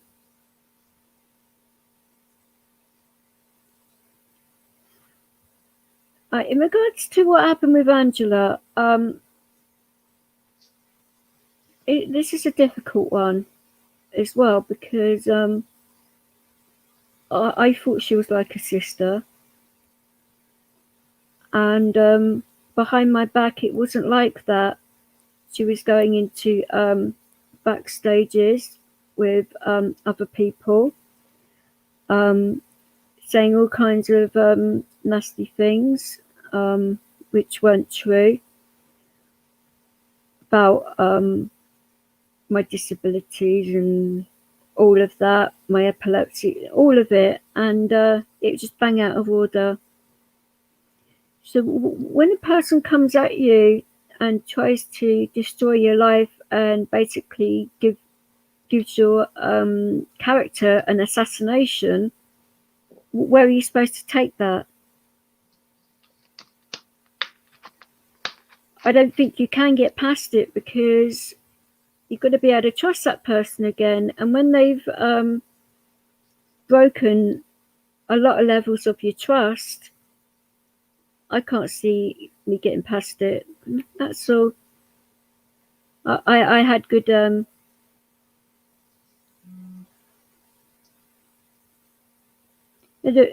another thing, the reason I haven't spoken to her is that I've got no reason to speak to her. I've got nothing to say to her at all. I don't want to be talking to people like that. At the end of the day, I want to be talking to genuine people that know how to be good and know how to be truthful and respect each other. If people are going to go around backstabbing everybody and causing trouble for other people, I don't want to be part of that. Definitely not. I presume it is, Sasha, that the Dover protest is about lockdown. It could be about the homeless situation as well. What would you say, Jake, about that? What about?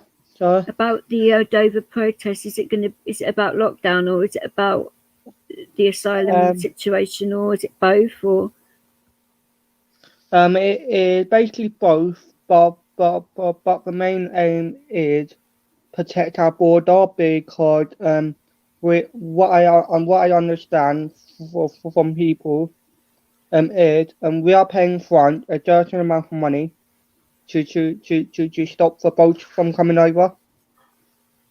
yeah, we pay France a lot of money to keep the immigration and that, and they're basically the French Navy are carrying them over, so it doesn't make any sense. Yeah. And we basically have no faith, and when we have no faith in their board, so yeah. So that is their main aim, to tell the government to wake up and tell France stop sending people over. No, it's not just telling them. We should get our money back. Yeah. Because we paid them like millions of pounds to stop it, and they haven't stopped it. They've actually enabled it. So we should definitely get our money back because of all of that, without a doubt there.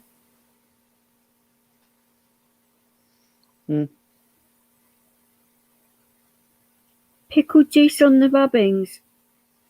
Okay. You've got to be a little bit more careful with your pickles then, don't you? When you're doing your rubbings. How are you anyway, Sasha? I haven't seen you for a little while either. I think the last time was when I came back to YouTube. I think you popped in and said hello. Or you put up the wrong emojis.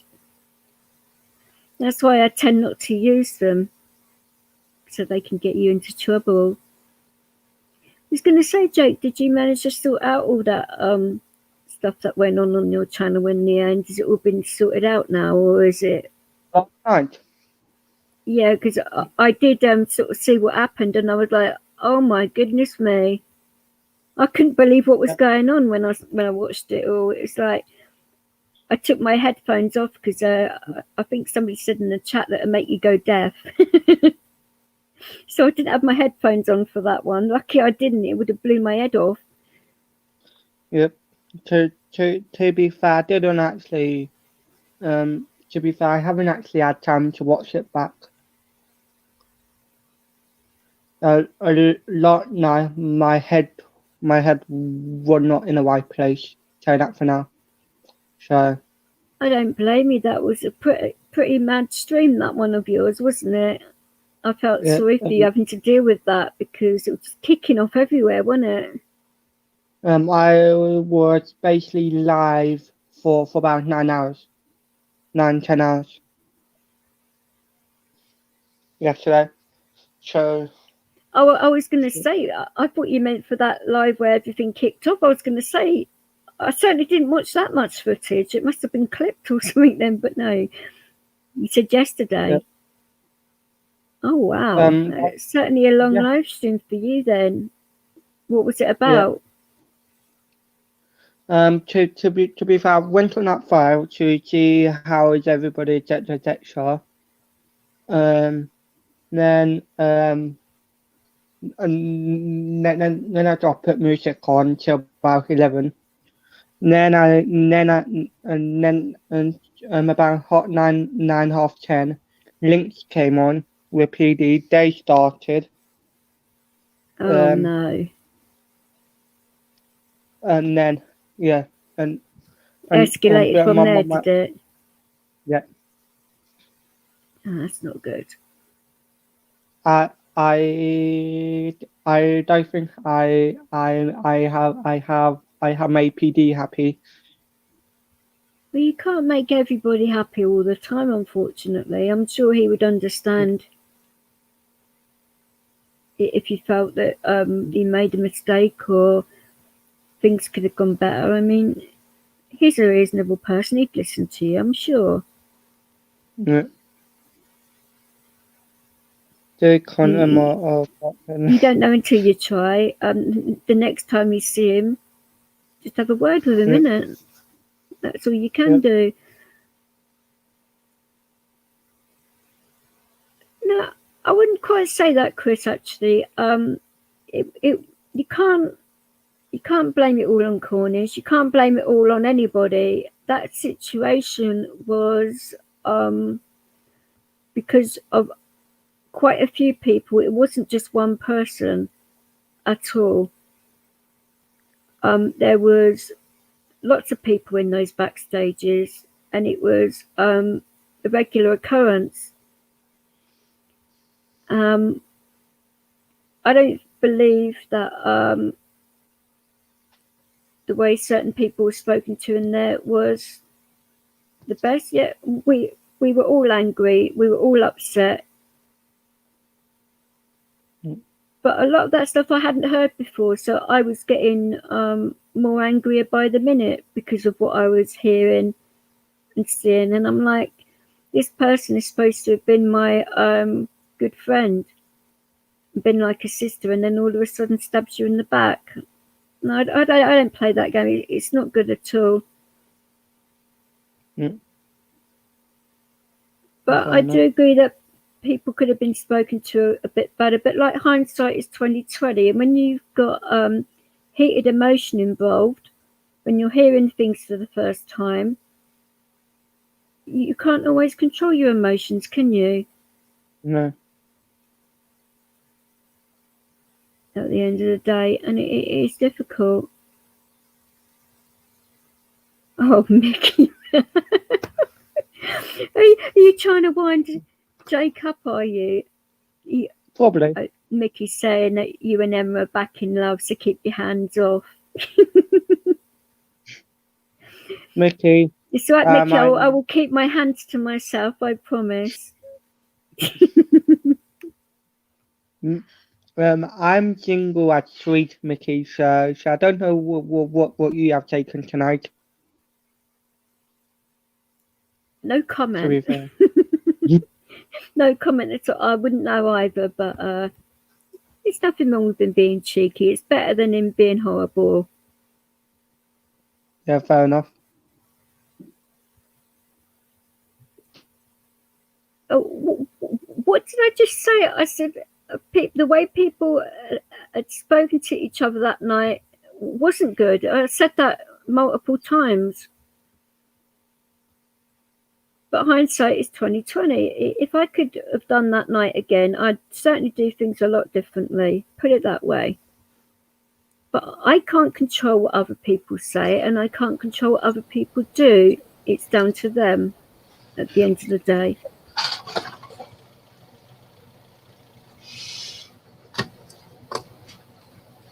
But a lot of people did things wrong in that stream. It wasn't just a one person thing. A lot of people were involved in that, and a lot of people did wrong. So you can't just put the blame in one direction. So it's such the past is the past. I mean, I'm trying to get past it now.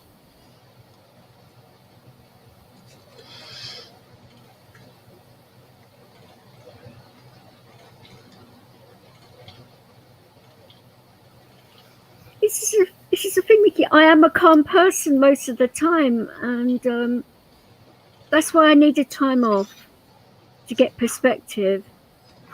And I did for a lot of things, to be fair. And would you agree with that, Jake? You need time off YouTube occasionally to get perspective, because it can eat you up sometimes, can't it? Everybody's I'm back in the room, and I'd agree with you. I would agree with you. I'm back in the room now. Sorry about that. An emergency, but yeah, I'm back in the room. I'm oh, that's cool. Catching the tail end of it, but I said this earlier on.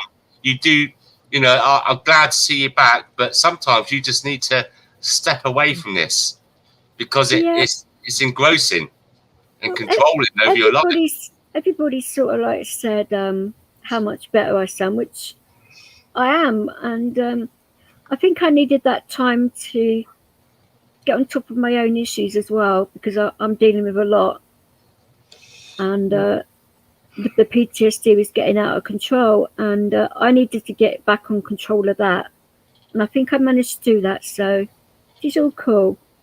And now I'm back on top of that.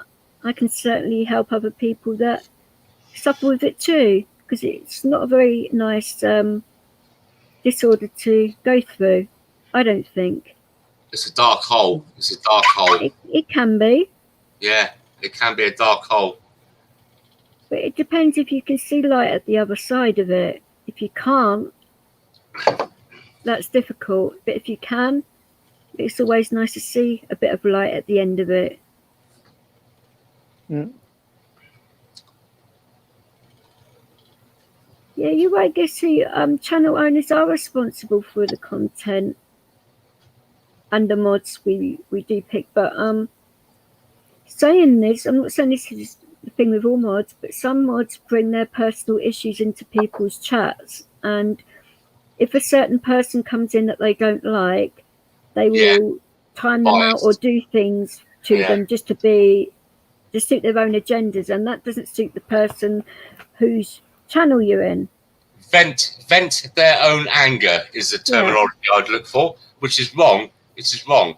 As a moderator, we're supposed to be, I wouldn't say unbiased, but protective over the channel against things like free speech is all very good, but there's some things that will, like, really vile racist comments and hurtful things. You know, I mean, like tonight on another channel, these two guys were chatting to a couple of ladies. And everyone's going, "I'll tell them to get their tits out," and all that kind of stuff. Oh. I know it's kind of lads talk in a pub, yes, not with ladies around, but it's very disrespectful, you know, especially in this day and age. I'm not all lefty and wokey or anything like that, you know.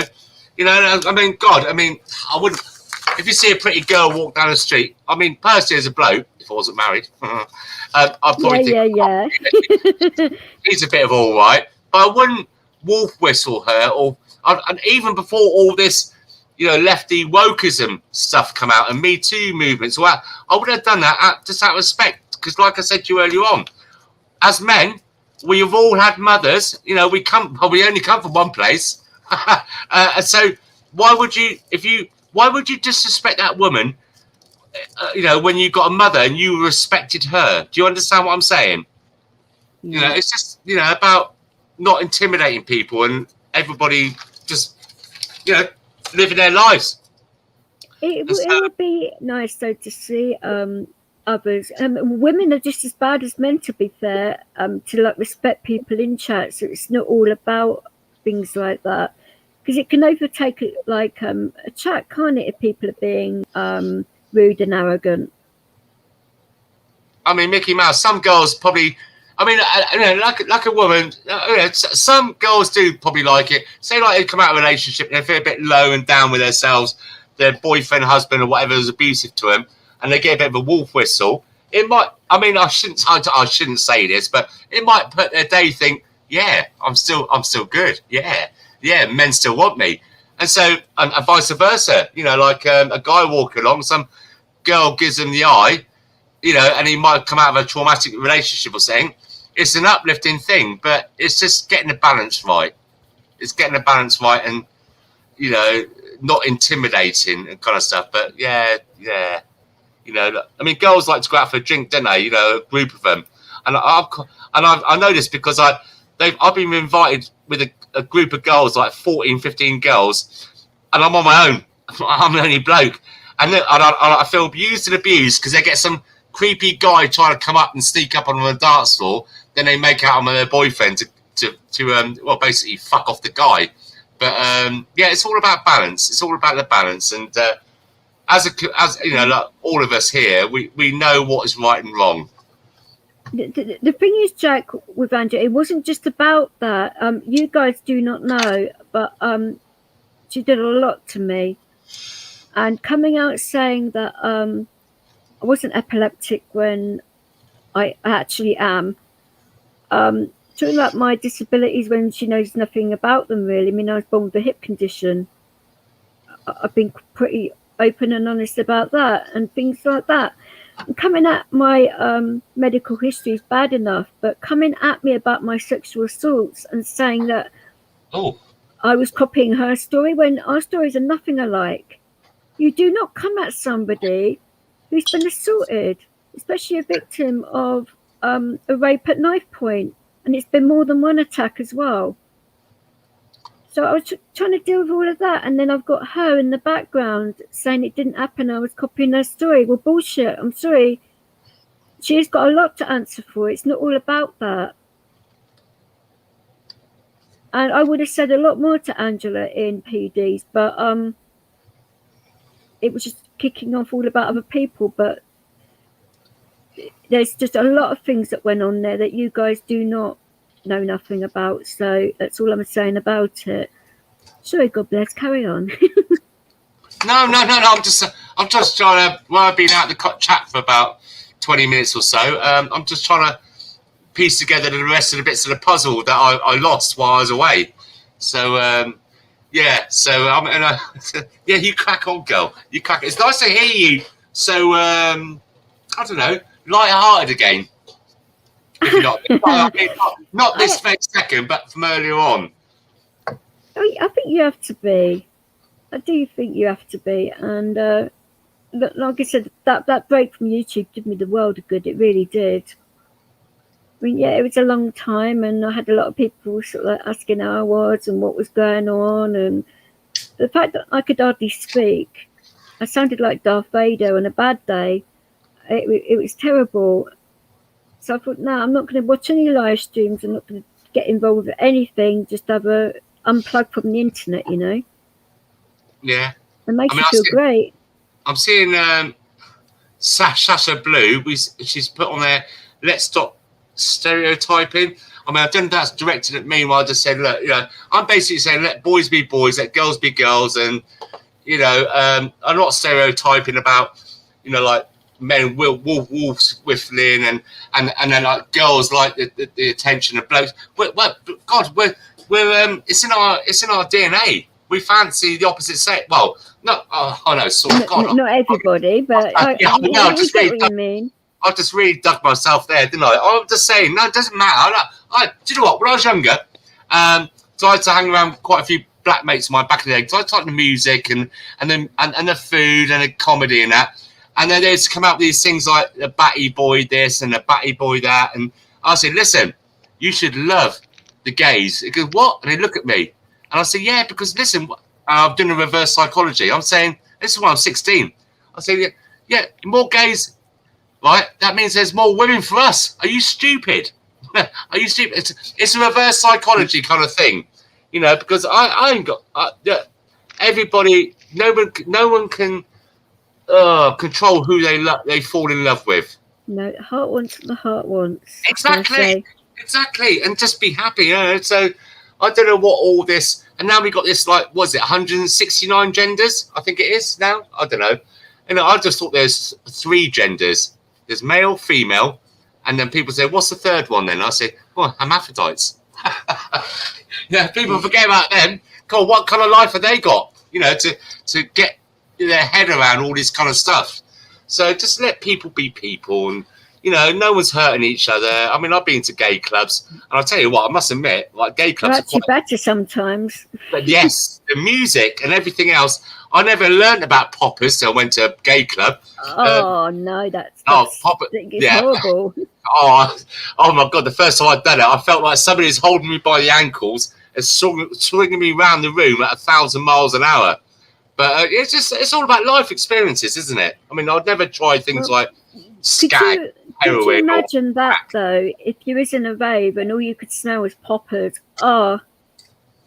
Yeah, I have been in a rave, and yeah, people have come up to you and wow. I mean, yeah, I've done all that kind of stuff when I was younger, you know, and I enjoy. I'm not. I shouldn't say these kind of things, but yeah, it's an experience, and it was a different time, and things were nicer then to what they are now. Like when people smoking weed these days, all this super skunk and stuff like that. When we as kids, I mean, I said like 55. When we as kids, I never had people that would smoke a spliff and want to go out and rob anybody. No, you didn't have those kind of things. It's just people don't do that.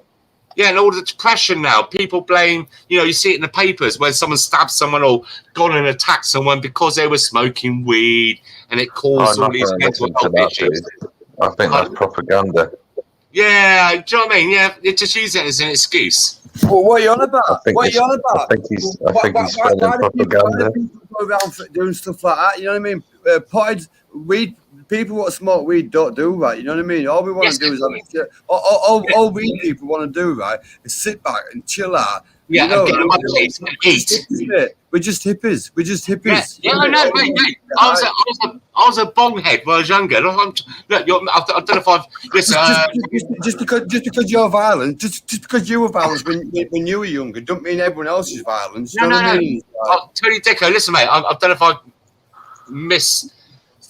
interpreted what I'm trying to say. Is that when we was young, I mean, I don't know how old you. I don't care how old you are, mate. You know, you like to have a smoke. I used to love having a smoke as well. I'm 36-year-old. You know what I mean? It's like I've been smoking since I was 9-year-old, mate. You know 9. I mean? Like, 9. Yeah, exactly, mate. Yeah. Wow. Yeah. Well, I used to like the nut and all that stuff when I was younger, and we used to get on it all the time. And when I was younger, we never had all this kind of what they're relating to crime with weed now. You didn't have gangs out with machetes and all that kind of stuff. You know what I'm on about? It's not with the weed though. It's not with the weed. You know, all this crime. It's not all about the weed. It's the drugs. The drug money. It's about all the drugs completely. You know what I mean? It's not just about weed. It's drug about money. Yeah, it's about everything, mate. You know what I mean? It's not just one drug. It's about them all, mate. But 9 years old. 9 years old. Yeah, well, why not? You know what I mean? It's like, yeah. How old are you now? Well, I'm 36 now. Wow, 9. Yeah, I was 9. I was 9 when I first had a spliff. No, what did that do? How did that make? I mean, what would your? I'm sorry, I don't need to get personal, but I'm just thinking about your life as a 9-year-old. You got like you're not even started secondary school yet, or high school, whatever you want to call it. I know. How did you get through all that? Because what was it? When I was younger, my parents wasn't around. You know what I mean? So I did what I want when I want. Yeah. No, You know what same I mean? I had no parents, mate. You know what I mean? It's like same as my mum was an alky.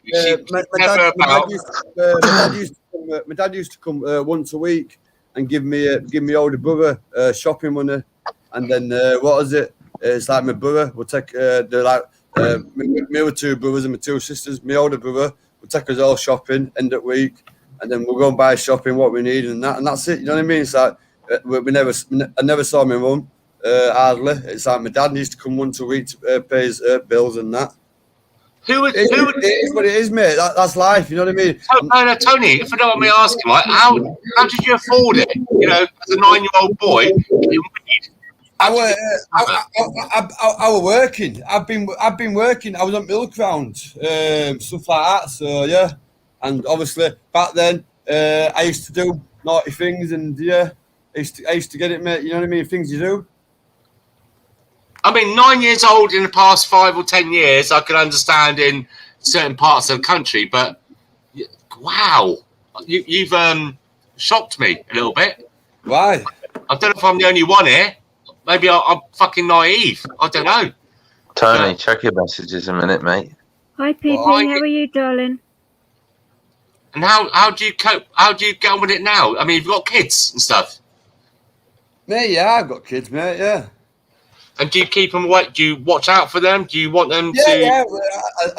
What is it? Don't smoke it near them, and I think. Exactly. Yeah, that's good to hear. It's good to hear. It's because your life experiences, what you were brought up with, you know, like no parents and stuff. It's giving you a lesson, isn't it? Oh yeah, definitely. You know what I mean? It's like, mate. I tell my son now. You know what I mean? It's like because me eventually, I do want to, you know, in time. Now I'm going to try and get help because of someone ranked social on me. You know what I mean? And plus I have been struggling to get off of cannabis anyhow because you know what I mean. It's like I do need help. But now someone's ranked social on me, and you know what? In my eyes, right now these are willing to help me. You know, cut down on cannabis and stuff like that. And you know, so yeah, I'm all good for it now. So hopefully, I've got some right people helping me getting off it. You know what I mean? So there's nothing wrong with having a smoke. It's been. I'm still got to smoke it, but you know, it's like I just want, you know, just a couple a night. You know what I mean? I won't mind, you know, getting down to, you know, a couple of joints a night. You know what I mean? That'll do me. What's wrong with that? Mate, at the moment, mate, I could smoke. You know, fucking well. Out from an 8 to a quarter a day. It all depends. You know what I mean? Wow. Yeah. Listen, this is my point, Tony. When you're 9 years of age, turn your microphone down, by the way. When you're 9 years of age, can you not see the difference from then to now? How the strength and the THC has changed? Mate, the strength now, mate, is phenomenal. That's what I'm trying to point out. Yeah. The strength now is phenomenal, mate. From when it were, when I first started smoking it, it wasn't weed then. It was like resin. It was. Yeah. Can I just interject here a minute, Vicky? I think you got quite a few people in your chat that don't deserve to be in your chat. But yeah, it's you know, eventually weed come out. I didn't get weed straight away because when it first come round, it was expensive to buy. Wasn't it? We smoked weed. They had a bit of pollen, a bit of soap bar, a bit of black. Yeah. It's nice. It is an expensive game, you know what I mean. But I have got quite a good, you know, I do know quite a few people. What I do get a lot of my smoke for now anyhow. You know what I mean. So. Yeah, man. I mean, it's been many years since I've done anything like that. I mean, I've got family and missus now, and I must admit, the last time I probably had a spliff or had a couple of tokes was back 1994. I had 2 drags of it, and it mullered me. My mate, he's same. When he was younger, he used to be a smoker all the time, and then he hadn't smoked it for years. Then he come round one night. He come round mine one night. He goes, "Oh, Tony, let me pinch a joint off you. I'm fucking stressed." Do you know what? He made a joint. He had a couple of jags off it. He goes, "Oh my God, that's fucking." You know, Tony goes, "That's fucking horrible. How do you smoke that?" Well, Tony, if you want to get help to get off it, I don't judge you. I do not judge you. If you're just having a couple of splits in the evening, then that's up to you. It's not near your kids, but. Mate, at the end of the day, I don't smoke it near my kids. You know what I mean? It's like, I know you don't. I never have done. You know what I mean? So something I don't do. Mate, I'm glad I stopped smoking it donkeys years ago because it is habit forming. But then again, I've replaced it with fucking alcohol. You know, in the evenings now. I know. Yeah, but it's legal. I'm not. There's more people murdering people on alcohol than there is on cannabis. Yes, yeah, I know that. That's Yeah. true. I'm not a big fan of alcohol, though. Me, it's like, yeah. The only thing I like about the cannabis stuff is the CBD oil and stuff like that helps people with Tourette's, arthritis. There is something good about it on that score. It's just that how the black market in England abusing it, and it's all the gang violence that comes with it. Yeah. It's same with, with this legalizing it thing and stuff like that. I think this is one of the reasons why it's not legalized yet, because how do you legalize cannabis and stuff like this, and how do you know what I mean? Because it's like you got to be careful how they do it, because it's either have they got to legalize it, it's like a dispensary, or they got to legalize it where you can like grow some in your own house. You know what I mean? So it's like it's a weird one, isn't it? But I like to see where it goes. I see in Amsterdam where they legalised it, there is a black market there, and it's got like a dark, violent side to it as well. But I'd like to see they legalised it in California. I haven't done much research to see what the outcome is on that, but it seemed quite good over there. But like I said, my experience is when I've gone to Amsterdam, I've seen it all legalised there. I mean, the cafes there are fantastic. You can go in. There is that dark side of it where you got these guys doing down the back streets. There's a couple of countries in Wales somewhere. I can't remember which ones. I have to Google them up. But there's a couple of countries what's actually legalised all drugs. Right, and do you know what? Right, and it's dropped. It's on all of it, like heroin, crack, and all that. Like, it's all been legalised. It's only like one or two countries, but do you know what? Yeah. The crime rate is dropped massively. Yeah, it's a crime that. I understand that. It's because no one's going out. It's because no one's going out to nick for it. You know what I mean? Because they don't have to nick for it now. Because it's legalised, they don't have to go out and nick for it, do they? You know what I mean? It's Yeah, but the thing is, if you remember, you've been smoking since you're 9 years of age. When you're 9 years of age, did really anybody, in that community, those kind of that circle of friends you had, wanted to go out and rob for it? You didn't need to back then.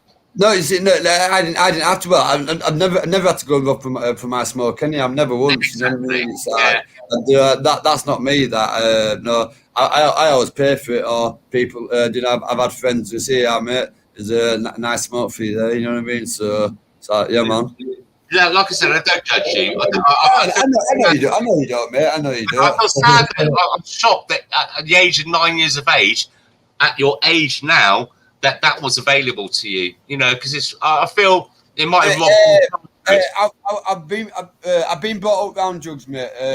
You know what I mean? It's like I've had family members, drug dealers, and like big time drugs. I've had uncles, biggest drug dealers in West Yorkshire and stuff like that. You know what I mean? It's like so. Back then, when I were a kid, a lot of my family was in that trade. You know what I mean? It's like so. Wow. It is what it is, mate. You know what I mean? I know it is. It's just like now I'm a father, and I'm 55 and I've got kids of all different ages and that. Wow, I just what your testimony tonight, it just made me want to watch out for them and my friends' family even more. I'm not saying that you're a bad person for it. No, mate. I know. I'm like a bad person. You know what I mean? It's like in the day, mate. It's like. I'm a good person, you know what I mean? I do my best, you know what I mean? It's like, I've got a beautiful little boy, mate, you know what I mean? I wake up every morning with a smile on my face, you know what I mean? Yeah. It's like, it's like, it's everyday things, mate. I'm happy with who I am now, you know what I mean? But I can't change my past, you know what I mean? It's like... No, not at all. And do you know what, Mike? The good thing about it is, hopefully, that you will kind of like calm this down. And I'm not saying to you, if that's what you want, stop drugs, don't. But if you do, then you can relate to what's going on now with what do they call them? Not grooming gangs, the other one. What do they call them? Where they get the kids in the park and start getting them to deal with that. Maybe you could get involved in that and stop that kind of stuff, because your experiences. What's it called? What's the word I'm looking for? Where they not grooming, but they get them to start dealing drugs with them. Rehabilitation. I can't fucking pronounce it. Rehabilitation. No, I don't know. So Yeah. So what they do is they come down, all these like from Birmingham or London. They go to little towns and they befriend these little kids in the park, especially middle class looking kids, and get them start dealing in drugs for them. I cannot fucking believe that's disgusting, that mate.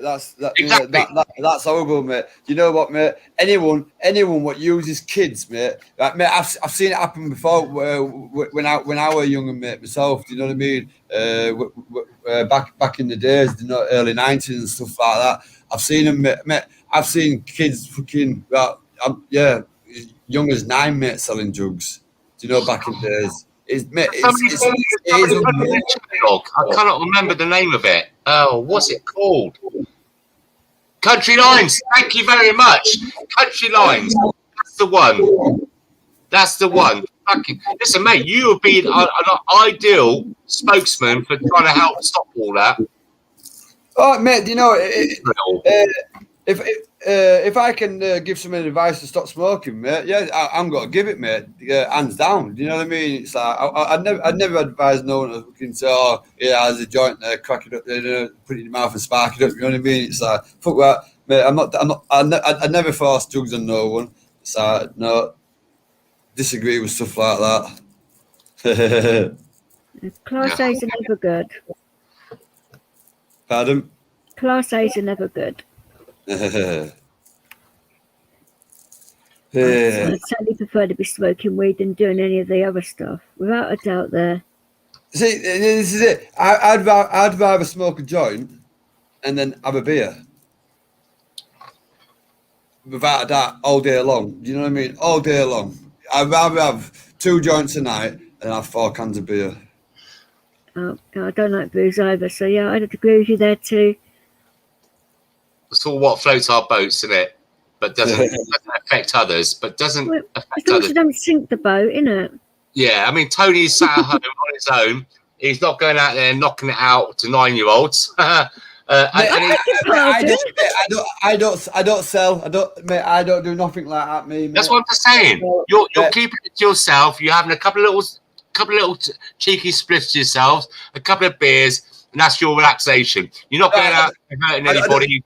I don't even do beers, mate. You know what I mean? I just have a couple of. All I like to do is have a smoke. You know what I mean? It's what I've done for years. So yeah, I can't knock you for that. I'm just like I said, I'm just saddened that some fuckers out there gave it to you when you was 9 years of age. That's reality of life, though, isn't it, mate? You know what I mean? It's fucking. I know it shouldn't happen. It shouldn't happen, like. But do you know what I mean? Back in them days, it's. I know it's saying back in them days, but it's early 90s, like. But mid 90s. You're making me feel protective over you. I might adopt you. No, mate. Listen, I don't need protecting me, mate. Bloody no. I know, mate. Just just keep an eye out and do your part back in the community, you know, of those younger ones, because you've been through it, so you can understand. You can probably see the signs more than anybody else. Mate, you know what? I'm happy to talk to anyone about stuff like this, mate. You know what I mean? It's if people, you know. Like you said, you know what I mean? I've been smoking it a long time, so you know what I mean? I've got some very good knowledge, you know what I mean? It's like, yeah, I don't want people to smoke, you know, and do drugs and stuff like that. Do you know what I want? I want people to be happy and be fit and stuff like that, you know what I mean? Yeah. I mean, having a couple of spliffs every night does not make you unfit, does it? It doesn't make you, you know, like in a wheelchair. Does it? No, exactly. That's what I'm just saying. You know, you just said you want everyone to be fit. It doesn't kill you off like that. I mean, cigarettes, you go to the shop, you know, more people die of cancer and beer, alcohol-related illnesses and spliffs. Spliffs, you know, like that kind of stuff. It's a drop in the ocean. If you look at the statistics, anyway, even though I don't do it now, I'm not praising it, but it doesn't affect me. And if I was to have a spliff every night, I'm sure it wouldn't kill me. It probably might do me some good. But arthritis, you know, I get people offering me spliffs all the time because I've got arthritis. Although when I lived in Spain, we live in Spain during summertime, you can grow legally up to 5 plants in Spain, and you got this thing called that THD. What's it called? The oil. What's it called? That's that right? CBD oil. That's the one, isn't it? That's it. Yeah. The stuff in England is shit in comparison to the stuff you can get in Spain. Obviously, because it's a higher content. I don't know, but it's different over there. And where I go to the place called La Marina in Spain, I used to sit around a pool, and after about a week, I've got really chronic arthritis in the mornings, like Stephen Hawkins, as I said earlier on. And then after about a week, I'm like 18. My missus loves it. I'm jumping in the pool. We're doing this. We're doing that. I don't know if it's because I'm eating more seafood and that. And I said this to this bloke. He goes, "Oh, you know why that is, don't you?" I said, "Why? You're in the world's most healthiest place." I went, "Yeah, all right." He goes, "No, I'm telling you, mate. We got people coming down there, 3 months left to live, terminal cancer. They're alive 10 years later." And I kind of like, yeah, poo-pooed it. And I went back and I looked on the internet. Fuck me, he was right. It's something to do with the area, not the heat. It's the salt, the air, and the land, and people down there, they get this this CBD oil, and it's good quality stuff. It's so much cheaper than here. So much cheaper. I've never, to be honest with you, mate, I've never tried this CBD oil, and I've had this THC oil. I've had a couple of drops of that under my tongue, like. But you know what? I've never really tried the THC, or the CBD oils, like. So I've got friends of mine that got Tourette's. I've got a couple of friends of mine that had Tourette's, and my mates' kids. And they got them on it, and what a difference! Wow, there is something in it. There is something in it. There is something in it. I seen a guy. There's a guy on Facebook a couple of years ago. It was called. I think he's called Larry. Actually, I think he's had Parkinson's. It was shaking really, really bad, and he had some. I think he had some THC or some CBD. And you know what, mate? Right, within 5 minutes, right. He could hold his cup. He could hold his cup over him and not spill it all over him. It should be prescribed on the NHS. Definitely. But you know what? No, I don't think it should do that, because I think NHS. It's like once you go, there's got to robbers, mate. You know what I mean? It's like the prices have got to be fucking sky high, mate. You know what I mean? It's like there's people got to be out there. What not going to be able to afford it? You know what I mean? Because that's why when they legalise it, you know what I mean? Prices, I bet prices will go sky high. I guarantee it, mate. No, competition. If it should be prescribed in the NHS, if they're going to prescribe things like vaping and stuff like that, look at that poor woman that came in from some country. I think it might have been Spain actually, and her son was on it, and they took it away. I mean, in the end, the Home Office give it back to her, didn't they? Do you remember that scenario? I think it's last year, a couple of years ago. It's just, it works. It works. Well, I don't know if it's something to do with the fact that when that was all going on, Theresa May was our Prime Minister, and her husband's got fucking shares in this kind of company that produces this kind of stuff. That Project 21. See, cannabis and stuff like weed and CBD and whatever THC. Right? Do you know what? Right? It doesn't help. It doesn't help a lot of people. To some people, it don't work. You know what I mean? So it's like, it's not. But some people, it's like it's a miracle. It's a miracle drug. Some people, it's just it's the opposite. You know what I mean? It just it's a weird one, but it's down to dark humour, right? Can you imagine this? If it's legalised for everyone, your fucking kids would eat their greens, wouldn't they? They'd fucking clean the plates up. You know what I'm saying there? I'm just joking. I'm not really saying give it to your kids, but fucking hell, that's one of the biggest arguments in my house is that kids don't eat all their food up. It's like another thing. What Cornish just mentioned, and all. It's like he now Cornish. He's been prescribed. He should have that end of this week, beginning of the next. Prescribed cannabis weed off the doctors, posted to his house. What, in the UK? Yep. What? Prescribed. Cornish, do you want to jump up, mate, and explain? Do you know through this can card? Is you can get can card and and he's got like a medical one, and you can get it's like now Cornish. He gets 30 grams. I've heard it's being grown in England. 150 a month, isn't it, for that? Yeah. What, it's on the NHS?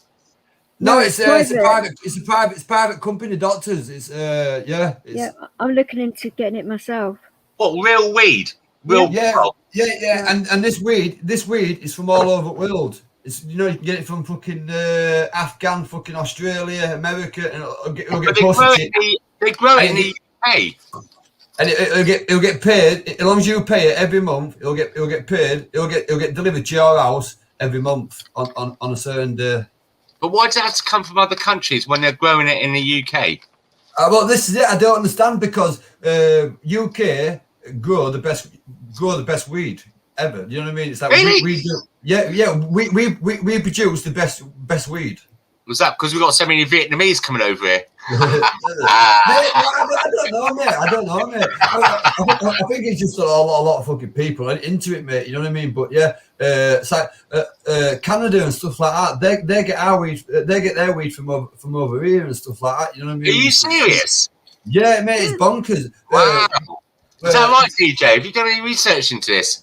It's, UK, one of the biggest disputes for cannabis, stuff like that, yeah. Wow. Well, the Home Secretary's husband or something is a grower. And that's what I said. Theresa May's husband has shares, and they're part of that's why I thought they were holding back on the legalising, because they're making money. Yeah, it's just one of those dodgy things. But, wow. I mean, look at how his conversation tonight, DJ, is twisted and turned, and all the different. Right. I never mind talking about weed. Like I say, it's been like a roller coaster tonight. It always do you know what? Not all that. When it comes to weed, right? I can't answer all questions. You know what I mean? I'm not a Bernie fucker. Do you know what I mean? My head's fucking fried, mate. Do you know what I mean? I've smoked a lot of weed. Do you know what I mean? So it's like your experience.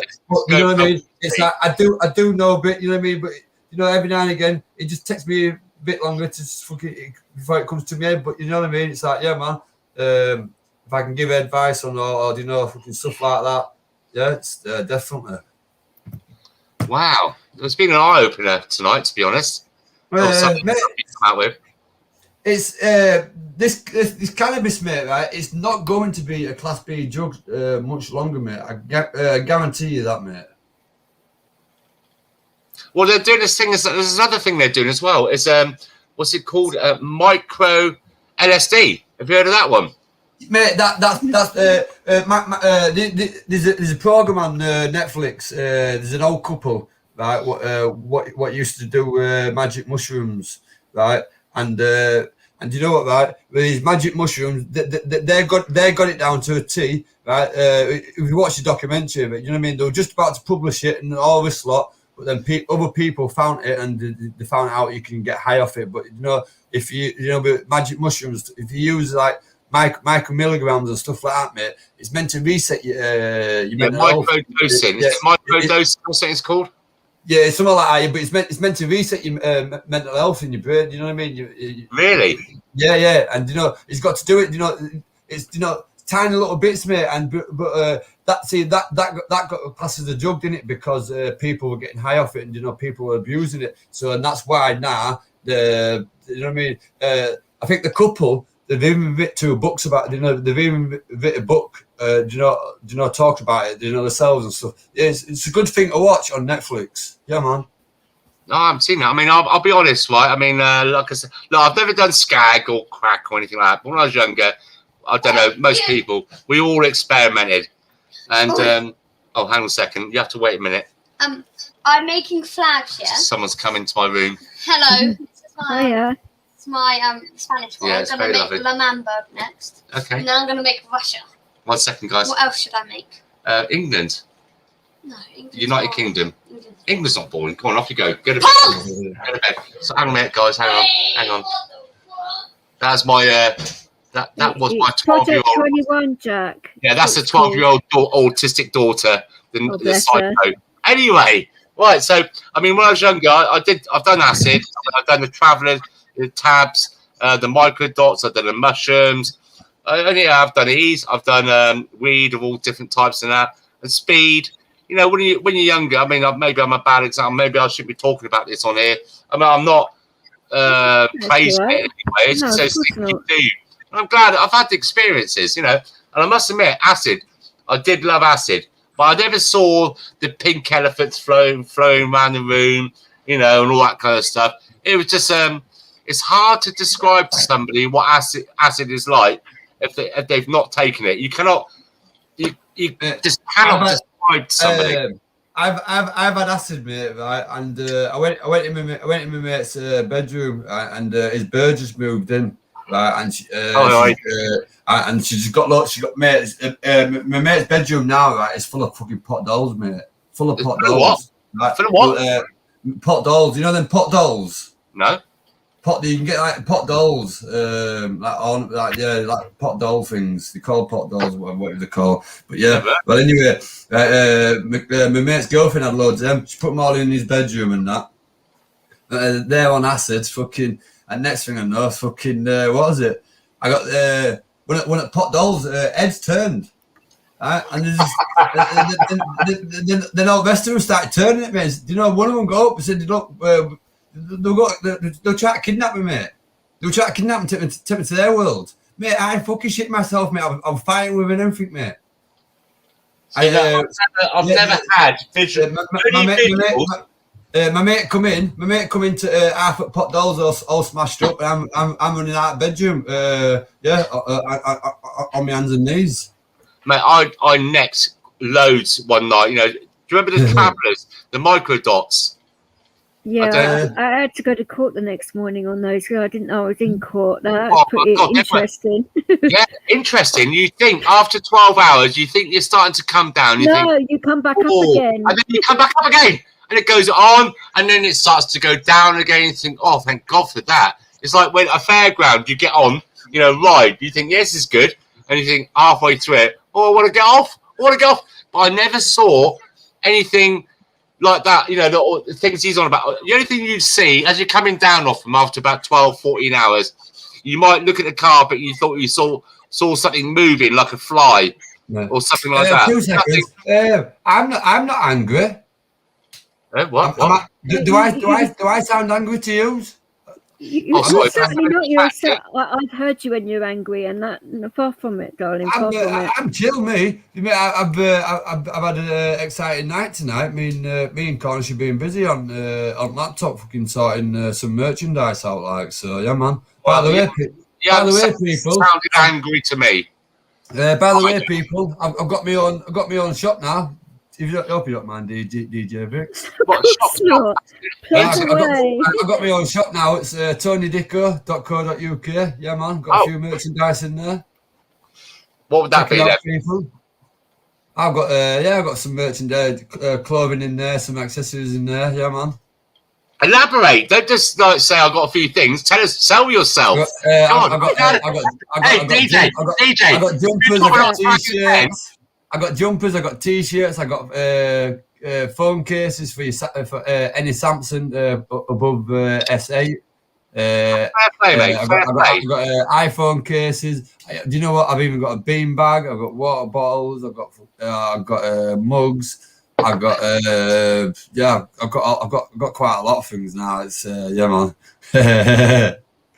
Hang on a minute. Right, you should do. I don't know if I can do this. I'm not a model here. Hang on a minute. She's done it wrong. Let me see if I can do it for you. Hang on a minute, mate. I think Vicky's just put it up now for us. Cheers, DJ. Yeah, but she did it properly. Hang on a minute. Oh, actually. If I can do it. Is that coming up? Oh, hang on a minute. Right, let me just do it. Wouldn't it be www. Wouldn't it? Yeah, hang on a second. What do you want, darling? No, you should just be able to put tonydicko.co. It won't come up on. I'm learning a song. Right, let me just see if I can do it. Well, I put it in there, so it's not. Oh, it's not coming up. tonydicko.co.uk. www. It's not coming up. Hang on. Try again. I'll go to one of your pages and see if I can. Right, so put the Tony, link if you like that. actually go to your web page and then click the HTTP at the top of it, try and post it on here. I don't know if you can post it if you're not a mod, but it might come up. I mean, Well, I've I'm just a mod and I've just tried posting it, so yeah. Who made you a mod? Oh my god! fuck off, you wanker. Oh no, yeah, mate, not anymore. I'm married. Don't need to. Behave yourself, fuck's sake. You're going to turn this into a bloody sex channel again. No, being only. Anyway, people, I'm going to call it a night now because I'm off to bed. I'm up early in the morning for school run. Yeah, Good yeah, night, so peace out, everyone, and much love, and yeah, I'll see you all soon. Hey Tony, Take it's care, been a Tony. pleasure speaking to you. I'm Yeah, glad. man. I'm glad No I've worries, mate. hooked up with you tonight. It's been an eye opener, and I wish you all the best, mate. You don't know the Yeah, half man. of it, believe me. Cheers, pal. See you all later. Take care, Take care, fella. Tony. Have a good one. Oh, he always does. What a nice guy. What He's a nice guy. See, I've missed your channel. I have missed it on here. It's just you meet people from all walks of life. You know, we don't judge. I don't know. Apparently, there's a few comments earlier on, but I wasn't looking at the comments, and I'm just chatting to you guys. But wow, you do. I mean, look. All right, you haven't got excuse me. You haven't got tens of thousands of subscribers and viewers, but it's quality, not quantity. Yeah. I'm not blowing up your ass again, by the way. That's right. You can do what you like in there as long as it's not horrible. Yeah. Have you got a link for his channel yet? His website? I can look. I typed in www.tonydicko.co.uk and nothing came up. Let's see. It'd be nice to see what he's done because, I mean, that guy, fucking hell, smoking weed from the age of 9 years of age. But yeah, it was resin. It wasn't actual proper weed. It was resin. Different, I know, but not much different when you're 9 years old, granted. But yeah, I know. And then to go through that and then go to secondary school as well and all the other things in life that you got to deal with, puberty and all that shit, you know. And making your mark in life, and God, and then some fuckers giving him weed at 9 years of age. Maybe I'm just naive, but for me, I don't sit right, and I feel for the guy. But he's still doing it. You know, he's got his own shop. He's plugged his own merchandise channel. Well, it's a mod in here, so he can do what. Oh, here we go. Right, got it. Right, yeah, that's different. Right, here we go. Let's have a look. Oh, it's come up with YouTube. Here we go. Oh, yeah, I see what you're doing. For goodness sake, you guys, we're never moving in together in the first place. I never said that. I was moving up north anyway. £26 for a pair of boxer shorts. He's having a laugh. Fucking me. Is this it? The Tony Dicko 420 boxer briefs. Yeah, you're going to have to take your pants down and probably get arrested for exposing yourself. Because if I spent £26 on a pair of boxer shorts, I want everyone to see them. Except for outside of primary school, obviously. No, that wouldn't be very good now, would it? No. Wow. Yeah, but fair play to him. Look, he's turning his life around. And, exactly.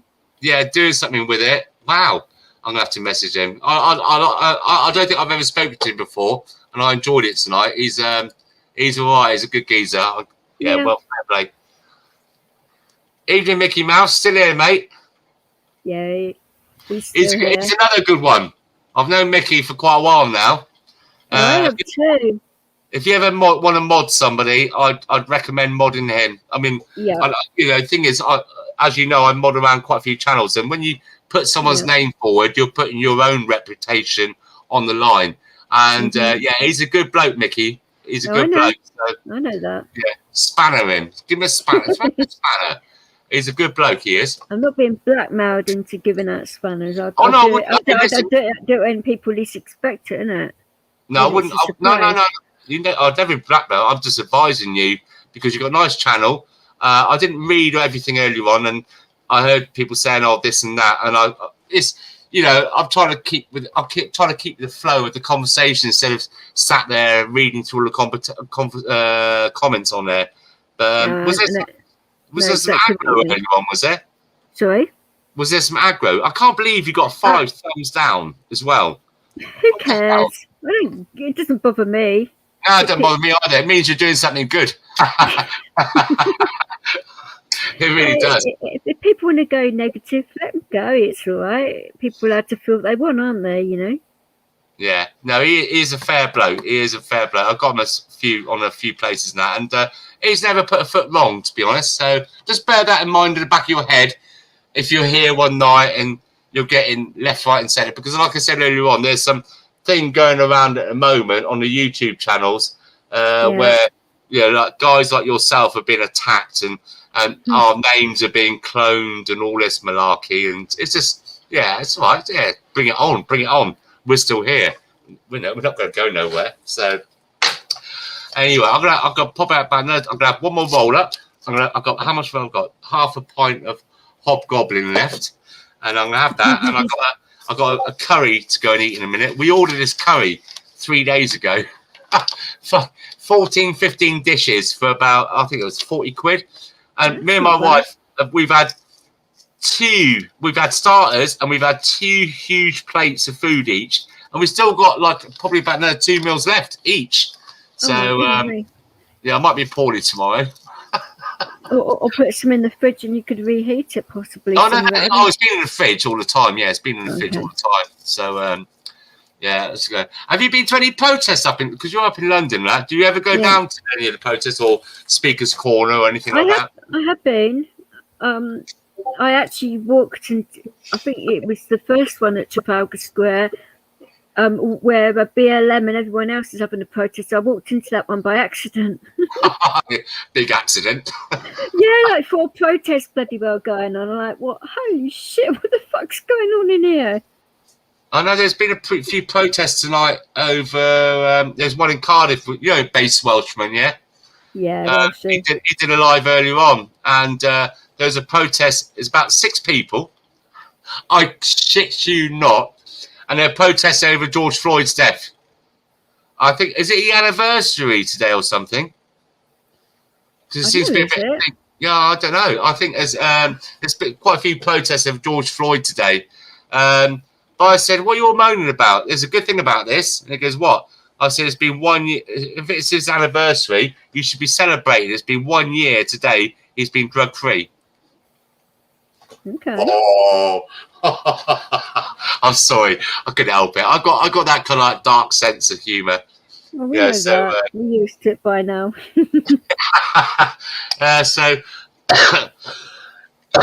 Excuse me. Did you see the protests on? I think it was on Saturday with the. I don't want to get all political now. With the Israeli people. No. Yeah, it was the most peaceful demonstration I've ever seen. There's all clapping, hugging, playing music. Oh, it was lovely. It was so nice, refreshing to see a demonstration with no cars being smashed up, no rocks being thrown at the police. I mean, there's so much demonstrations going on at the moment. I mean, down in Morocco, they had, what was it, last week on the Spanish side of Morocco, I think they had nearly 8,000 invade, you know, and refugees come into Spain to try and get into Europe. And then you've got places like Bogota in Colombia. Oh my God, the violence down on that one. The police are so patient down there. There just seems to be all over the world at the moment a big unrest, and people. I don't mind. I love protests. That's good. It's good. Let yourself be heard. But why do you have to use extreme violence? No, you don't. You know, on certain ones. You know, so yeah, it's okay. It's what it is. But yeah, it just seems to be a big upset in the whole world at the moment. You know, maybe I might move to the Isle of Wight. It seems to be the only safest place in the world at the moment. I do like the Isle of Wight. Have you been to the Isle of Wight? No, I haven't actually. We were going to move there about 4 years ago. No, sorry, 6 years ago. But my daughter at the time was doing a law degree, and if we moved down there, that means she'd have to catch a ferry every day over to Portsmouth. So we didn't go. But what I did find, and what I found out in Isle of Wight, is so 1950s Britain. You know, this kind of, you could walk along the road and people say good morning to you. You know, and I'll tell you what. Do you remember that? Do you remember that thing? Open all hours. Remember Arkwrights and stuff. And they had all that stuff outside the shop, you know, all the, you know, paraphernalia. In the Isle of Wight, they leave it out all night long. And I work as security. I felt like staying outside the shop all night long in case someone nicked it. It's just, it's a different way. It's poor people. The money down there is rubbish. It's really poor, believe it or not. But everyone I spoke to that have moved from Birmingham and London, it's mainly Londoners and Birmingham. Those kind of scenarios of families moving down there, they said, yeah, we might be poor, but they're happy. They're really, really happy down there. So it's a lovely place to visit. If you haven't been to the Isle of Wight, I beg you, do yourself a favour. Okay. Down there, you. I don't think you'll. No, don't do that. You won't come back. No, it's okay. That is it. No, honestly, you will be at the beaches down there. Beautiful. It's not expensive. Houses you can either rent or buy down there. So cheap, absolutely cheap as chip. I was speaking to a copper once a few years ago, and I was thinking about moving down there. He goes, "Oh right, okay, mate." I mean, he's an older boy than me, and believe it or not. And he said, "What do you do for a living?" I said, "I work in security. I'm an IT consultant." He goes, "Well, you best get yourself another trade." He goes, "What do you mean?" And he's quite blunt with me. He goes, "Well, I've been a copper here for like 36 years or whatever, and I'm pissed bored." That's what he said to me. "I'm pissed bored. The only thing we had was once this Chinese guy killed his Chinese wife. You know, they had a Chinese takeaway and they went mental or something." He goes, "That's about the height of what my 36 years of being down here has been like." Even things like the boot sales down there, fantastic, because you get some fantastic bargains. I could probably make a living out of that because you get such a elderly people going down there to move down there for the better weather and that. And when they die, you know, you've got these house clearances. And the amazing stuff that you find at his boot sales is really incredible. Food's cheap there, and everyone's just so friendly. You know, like when you pull over on a country lane, and they go past you, didn't even say thank you. We drove around the whole island. Not one person didn't say thank you when we pulled over. Nice. It's a nice community there. The schools are good. It's a bit like Brightonians, really. A lot of people from Brighton are like that. Yeah. Yeah, when I moved up to London, it was like, what the fuck have I just walked into it? It's like you're in the twilight zone of it all, and people up here have got no manners at all in comparison. No. I mean, why did you move from there to there? Was it a love thing, or just money or family? Job family. Yeah. Oh, yeah. I was already married when I moved up here. So that was all good. It wasn't to do with anything like that. But like I said, I'm not going to be in London for much longer if I can help it. I miss London. In what way? You know, that say like 30 years ago, you know, I could walk around there. We used to park up the NCP car park in Soho, walk around all the Trafalgar and all the clubs and the pubs. And you could get rat ass and you know, you were doing Soho. You would do in Soho. Yeah, you could just walk around and just not have any fear, you know, any worries. Yeah, it wouldn't be like that now, but a while back maybe, but not so much now. When we used to, when I was about 20 years of age, what, 35 years ago, we used to drive up there, park up, and then we used to walk down to outside Buckingham Palace, you know, the fountain, and sit there and have a spliff with the Queen, although she didn't know at the time. Don't tell her. You know, and you didn't have any worries about, you know, getting out of your head or just going to a nightclub. And the Trocadero. Do you remember the Trocadero in Leicester Square? Not Leicester Square, Trafalgar. Well, near Leicester Square. It's a big arcade and nightclub and. I don't know Leicester Square that well, to be fair. Yeah, I've only been through there. I haven't really stopped there, so. I'm not the best person to ask about Leicester Square. So other parts of London I could answer a lot of questions on, but not that bit, unfortunately. Not that there's nothing wrong with it, but it's a very vibrant and happy place back then, and all the different types of food from around the world, and everybody's a stranger, but everyone was polite to each other, you know. Then we went there about 15, 20 years ago, and you got these like gangs, either girl gangs or bloke gangs, and they all walk along in the same clothes. It'll be about 15, 20 of them or 30 of them all in a line walking along. It's quite intimidating. I'm not a pussy hole or anything, or what they want to call them, but it's just it's just changed. It's just changed up there. I do love London, but it's just, how the hell did Khan get elected again? All the stuff that goes on at me is so hated. I think there's a lot of fraud went on with that election. I really do, because guaranteed. Khan is one of the biggest weapons I've ever met in my life, and I have met him as well. Oh, he's an a-hole. He's about 4'3", isn't he? Or 2'4". Well, I seem taller than him, and I'm 5'3", so yeah, he's like a meerkat, isn't he?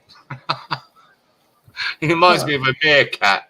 Look, I love meerkats, so I shouldn't say that. But he's just done nothing for London people. I mean, say what you want, and I'm probably going to get really slagged off now, but Boris was the best mayor. I mean, he did so much. He was great. I loved going to London when mayor was. He had the thing called the Thames Festival by London Eye, and it was fantastic. Really, and then the fireworks show afterwards and stuff like that. It was a massively amazing day, you know. And the thing is, what I liked about Boris back in the day was he was more, as a person, he's like mental like the rest of us, like things like getting stuck on that tripwire thing, you know, where he's going along. He got stuck there, didn't he? Do you remember that? Was it a tripwire? You know, where you go along with on a wire. And he got stuck, and he makes a fool of himself all the time. But he laughed about it, and I don't know. Out of all of them, he made me laugh at the time. But I miss all the food and the lights and the smells and the sounds of London. You know, it's a scary place to go these days. That's all. You know, I know you're up there now, aren't you? You know, you're living it and you're going around. I don't know if you go into town much for yourself, but yeah, it depends really. It is the greatest city in the world, London, but it's not getting there so much these days. But, do you travel much yourself now? Do you ever go on holidays or anything like that, or do you? I don't quite do holidays, but I've, like I said, been to Dover a couple of times now, and quite enjoyed that. To where, sorry? Dover. Oh right, yeah. Well, on the protest, or just go to get us backy. No. Yeah, I just went the scenic route. No, it wasn't. I went up to see. You know Tracy, don't you? XXTW. Yeah, I'm on. I'm on that as well. It was the week she got beaten up with the security's help from the barracks. So I went up there. Oh yeah. Because I basically had enough of the situation. So I went up there to support her. I didn't know there was a protest going on. I was like, what the hell? It was a bit of a mad one that day, but. Did you see what happened to her about 4 days ago? Did you see her stream? Did I see what? She was on. Tracy was on about. I think it was Saturday. Yeah, I think it was Saturday, and did you see her at the Napier Barracks? Did you miss that one? I haven't seen any recent. Oh my God! Right, I will. I will catch up on it. So just briefly. I love Tracy. She's such a lovely girl, and she's got such a good heart on her. You two must be sisters. Not blowing up your ass again, by the way. Anyway, and there was some kind of like a fun day outside the Napier Barracks, but you know what it was. It's all the lefties and all the refugee welcome here and all that stuff. And they had all these marquees set up and playing cricket. And her and is it Dave? Dave, isn't it? It is Dave. Other half, yeah. Big Dave. Dave. Well, they were just going along and they heard about this soiree going on, this little gathering Actually, they walked on the road, and you got the park opposite the Napier Barracks, if you remember. And as they're going along, they got swamped by a load of these lefties. They were really aggressive. I mean, she had to take. She didn't hold back, that girl. That's one thing I like about her. I love it too. That girl does not hold back. Oi, oi, oi! Get back! What do you think you're doing? I'm watching you. And Shut your mouth. She does not mess. That's No, what I she love about that girl. doesn't. She does not hold back. And That's why I'm always there for her. yeah, and they tried to give it a fair play to Dave. He was surrounded by these big lefties and that, and they were really intimidating and being very nasty and horrible. And one of them, Dave would snap. yeah, he helped. You got to watch this. Don't watch it tonight because you'll be tired, but watch it tomorrow. I know you're proud, like me. You're proud of them anyway, but you'll be just like, "Go on, girl, go on, Dave." When you watch it, and one of them nicked their body cameras. Wow. These lefties, and funny enough, right? They're all out there, all these like, and it pissing down with rain as well. And the police were about 400 miles away, and they walked up to the police to report it. And these two little pricks, that one of them nicked their body cam. It's going, that's the one that nicked my body cam. And the police just sat there in the car and didn't do anything. Yeah. Oh my goodness! They seem to find trouble, didn't they? Bless them. I don't mean to, but no, they didn't. They didn't. Listen, look. If they did, I say it as it is. They did absolutely shit wrong. All they did was walked along the pathway, and where you got the pathway, you got the fence that goes into the public park, and they got chased out of going in near the public park. Yeah. Oh look. Hey, Appleton. Yes. Long time no see, you bastard. Listen. Yeah. How? Hey, God bless. Yeah. The thing is, right, you try and type his name out to say hello to him. You have to copy and paste and then put the @ in front of it. Yeah, he made a mistake when he typed it all out or something, he told me. Yeah, right. Yeah. And he's got the most he's got the most awkward name to apply to. So you've got to do a copy and paste of his actual name. And then when you paste it, put the @ in front of it to apply to him. Oh my goodness! Yeah, he's a bit of a pain in the ass, but what can you do about it? He's a long termer as well. He's another good one. He's a very good one. It's the fact that he's a Spurs fan. You've got to sort of like take that into consideration as well. Yeah. Oh, look at that. Yeah, you got a nice crew on here. Like I said, it's not hundreds of thousands and all that malarkey, but like I said, it's quality and not quantity. All the people you got on here that I'm seeing from around the world I've been on and that, you've got like strong, solid people behind you. Yeah, but yeah, well done. I mean, it's a nice little channel you got going on here. God, you're killing me. I've been on here for hours now. It's gonna get better because, like I said, my treatment's imminent, and I'm gonna obviously do a diary for the PTSD side of things because I want to help people out there that haven't had the chance to get help yet. If it can make them understand what's going on with them better, then it can't be wrong, can it? No, not at all. Because it's people like you. I mean, this is what angers me. Like in Bath, we got a PTSD camp just down the road from me. I actually support it on this channel because it's a charitable one. This one, so it's one of the charities I do support. I haven't seen the update of what happened with the police where they ripped all the shower doors off and stuff like that. Wasn't it? Bad? Oh, God, you like to dress it down, girl. That was disgusting what they done. And the thing is, their keys were there. They didn't need to do that. It was unlocked. No. Joe and Dion, I think, handled it quite well because that could have gone a whole other way, couldn't it? You know. That's disgusting. Absolutely disgusting. I'm going to be going up there soon because they've invited me up there anyway. So I'll get some footage. Down there. It's actually up there for me if you think about it. Well, you're up London way. And then we're down in Swindon. I'm in Swindon. And then Bath's just next door to me. It's down. I thought Bristol was more up from where I am. I know. It's down. It's down. Okay. You're a London girl, isn't it? You're up in London way. Yeah, southwest London. Yeah. I was in Brighton, so I'm still used to being in Brighton, I suppose. It's bad, isn't it? if you go like towards Cornwall, it's down. It's down. I mean, I mean, for me, if I go anything further than Birmingham, I think you should have a passport.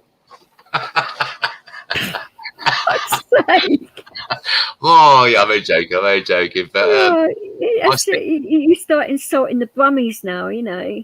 Oh no! I love the Brummies. They know all the good scams. I used to make good money out of the Brummies. They know everything. If you want to have a good scam or something that doesn't really hurt anybody, it's good stuff up there. Yeah, Birmingham's all right. You get some good deals up there. You've got Villa as well, so I can't complain. No, not at all. But when you're going down there, then. I'm not sure yet. I mean, because I've got a few things to do. Like I'm going up to Manchester to be with my uncle to pay my respects to his brother. Yeah. Died at his year anniversary of his brother's death, and my father's brother as well. So it's like I've got to split the time and sort that out. And then I'm gonna, while I'm up there,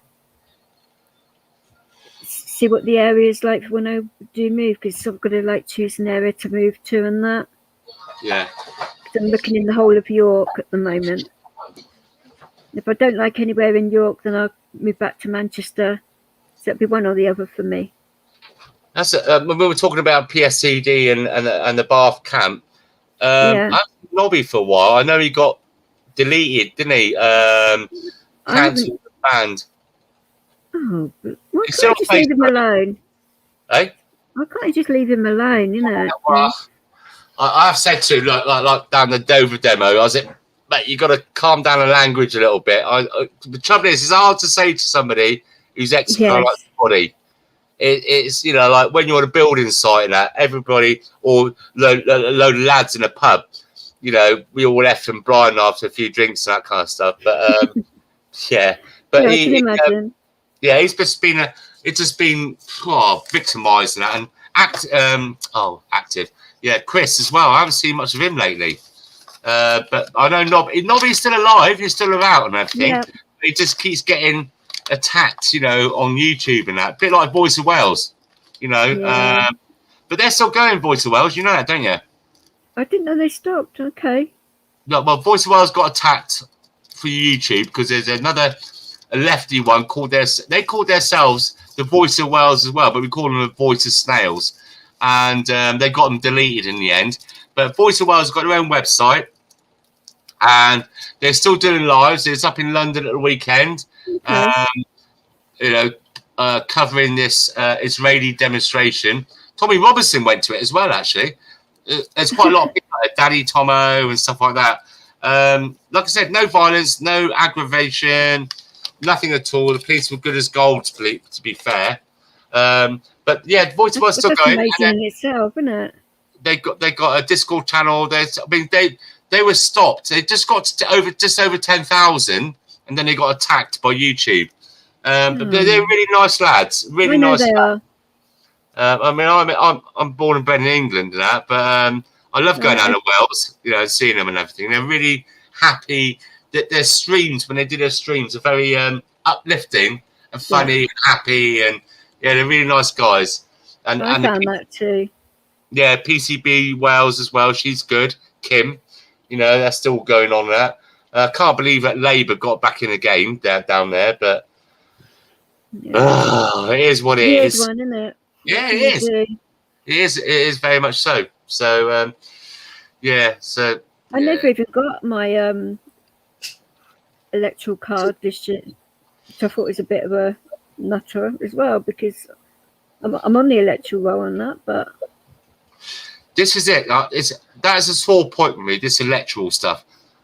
Look, it's hard to get the balance right, but this vote, postal voting and stuff like that is so open to fraudulent stuff. But I can't. But you got the other side of it where there's people that are disabled and stuff like that who really, or housebound and stuff like that, really can't get out there. There must be a way around it. There must be a way around it so they can still vote. But this electoral stuff, that's how Khan the cunt. Well, cunt as in KHUNTC. That's how he got back in again. You know, yeah, it's just you should go in person to vote. You know, it's just maybe these people that can't get out to vote, that are housebound, disabled, should have an official governmental person to go around there and receive their vote in person. Maybe that's the workaround, perhaps. You know, possibly. so Who knows? It's one of those things, isn't it, where you can never tell. yeah, that's what needs to be done. I think, you know, if they can find, right, you know, they just said recently that up to 10,000 homes a day you'll be checked to see these people coming back from India self-isolating. If they can do 10,000 homes a day to check on people coming back to isolate, surely they can do 10,000 homes a day for postal votes. You know, like to make sure it's the right, correct person with the correct ID. You would think so, wouldn't you? Yeah, I mean, when you go and vote, what do they give you to vote with? A fucking pencil. A pencil. And you see on YouTube, just Google it, guys, you know, in the chat or yourself later on, you see all these electoral counting offices and you see them rubbing out the votes and reticking it. Look what happened with Trump. Trump won the election. I do not, and I miss Trump.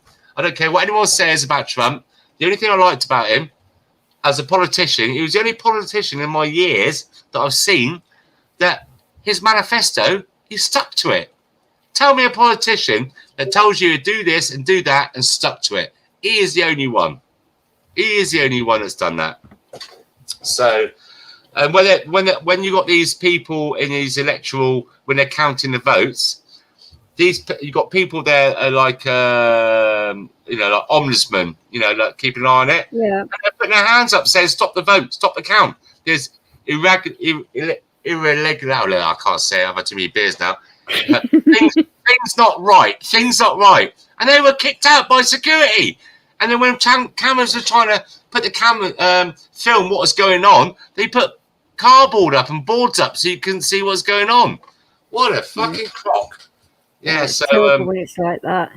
yeah, It should all be like fair and open. You would think that there'd be more security conscious, wouldn't you? Yeah. So it was all set up. It's all set up. Anyway, Biden's not the president. Harris is. She's the president. It's gonna come soon at some point. I always said that that's why it happened. Yeah. I mean, now look what's going on now with the world, with the troubles in the Middle East and stuff like that. You know, so I don't know how the hell he got voted in. I do not know. I mean, people say it's not our country, it doesn't affect us, but it does affect us. What goes on in the world affects us here in this country as well. Every country affects every other country to a degree. Yeah, it is indeed. It is indeed. Oh, here we go. I've got another daughter coming in. What's the matter? No, it's not. Oh, yeah. It's Tuesday. Bloody Amazon. I ordered my girls some of these things, these toys. And my wife ordered it. She didn't realise it's a month to come from China, but a lot cheaper. And it's supposed to be in there 5 days or guaranteed by today. And it's still not here. Still not here. Where it is? Probably is some part of. I don't know China very well. Strangely enough. Well, normally it would sort of like give you an estimated Yeah, by where it is. I ordered some bird food next day delivery last week, and I'm still waiting for it. I had to cancel it and then reorder it, and apparently it's arriving today. It's on its way. We'll wait and see. Oh, Amazon's pretty good. There we go. Right, so on the way, track package. Daisy's taking it. Right, track package. On its way, now it's supposed to be guaranteed today. Now expected the 26th to the 28th of May. Between now and 2 days, isn't it? Yeah, it's been over a month now, but it's just, I mean, I do like Amazon. I mean, it's a curse, especially if you've had a drink. But the thing is, right, I go on it in the evenings and I get a bit pissed and I see all these bargains on it. And then the next day, I get a ding dong at the door and I answer it. I think, oh, fuck, what did I order last night? It's not Christmas Day. And I open a box up, think, oh, I forgot I ordered that. It's like a present. That's the only good thing about Amazon. You know, your gifts to yourself when you've had a drink. So, yeah. Hello? Am I still here? Yeah. Yeah, you're still there. Hey, yeah, sorry. What? Can you talk, please? Because that's one of my curses that when I don't like awkward silences. And the thing is, when you got like chat channels like this, you chat, don't you? That's what they're for, I suppose, to chat. Exactly. But I feel like I'm taking over, especially when I had a drink. I'm not a It's nasty fine. drunk. I'm not a nasty drunk when I get drunk. I'm silly drunk. What's wrong with that at all? I'm the What's wrong idiot with you being see. silly? I'm the idiot you see walking down the strip doing a moonie and cuddling everyone. Wonderful. Wonderful. Hopefully not at the same time. Yeah, no, definitely not. No, because my wife's probably bottled me by then. I would have thought so too, bless her. She's the hard one out of the two of us. Yeah, she's 15 years younger than me, but that doesn't surprise me. She's a feisty filly, my wife. She's a psycho, but she's a West End girl. So that's what she grew up with back in the day. I mean, she grew up with that thing. Londoner. Yeah, she grew up with that thing where, say, like she'd come running in when she's crying when she's 7 or 8 years of age. Oh, this kiddie did this and did that to me. Her mum would say to her, get back out there and give him a good slap, or I'll give you a slap. That's how they were brought up in those days. To stand up and defend yourself. Yeah, I totally agree with that. Have you got any children, Vix? I saw it. How many? What children? Are we allowed to talk about that? Is that okay to talk about it on here? Yeah, I don't mind. I've got a 22-year-old son, 17-year-old daughter, and my youngest will be 16 in a couple of months' time. Wow. What's your son do? I heard this new terminology the other day called doxing, and it's not DOC, it's DOXXING. Thing is, you Google that, there's nothing there to tell you what it's about. I had to ask somebody. Made me feel alright. I just think it's wrong to give out people's information like that. I think that's a real bad thing if people do it. So your 16-year-old, is it a daughter, did you say? Son.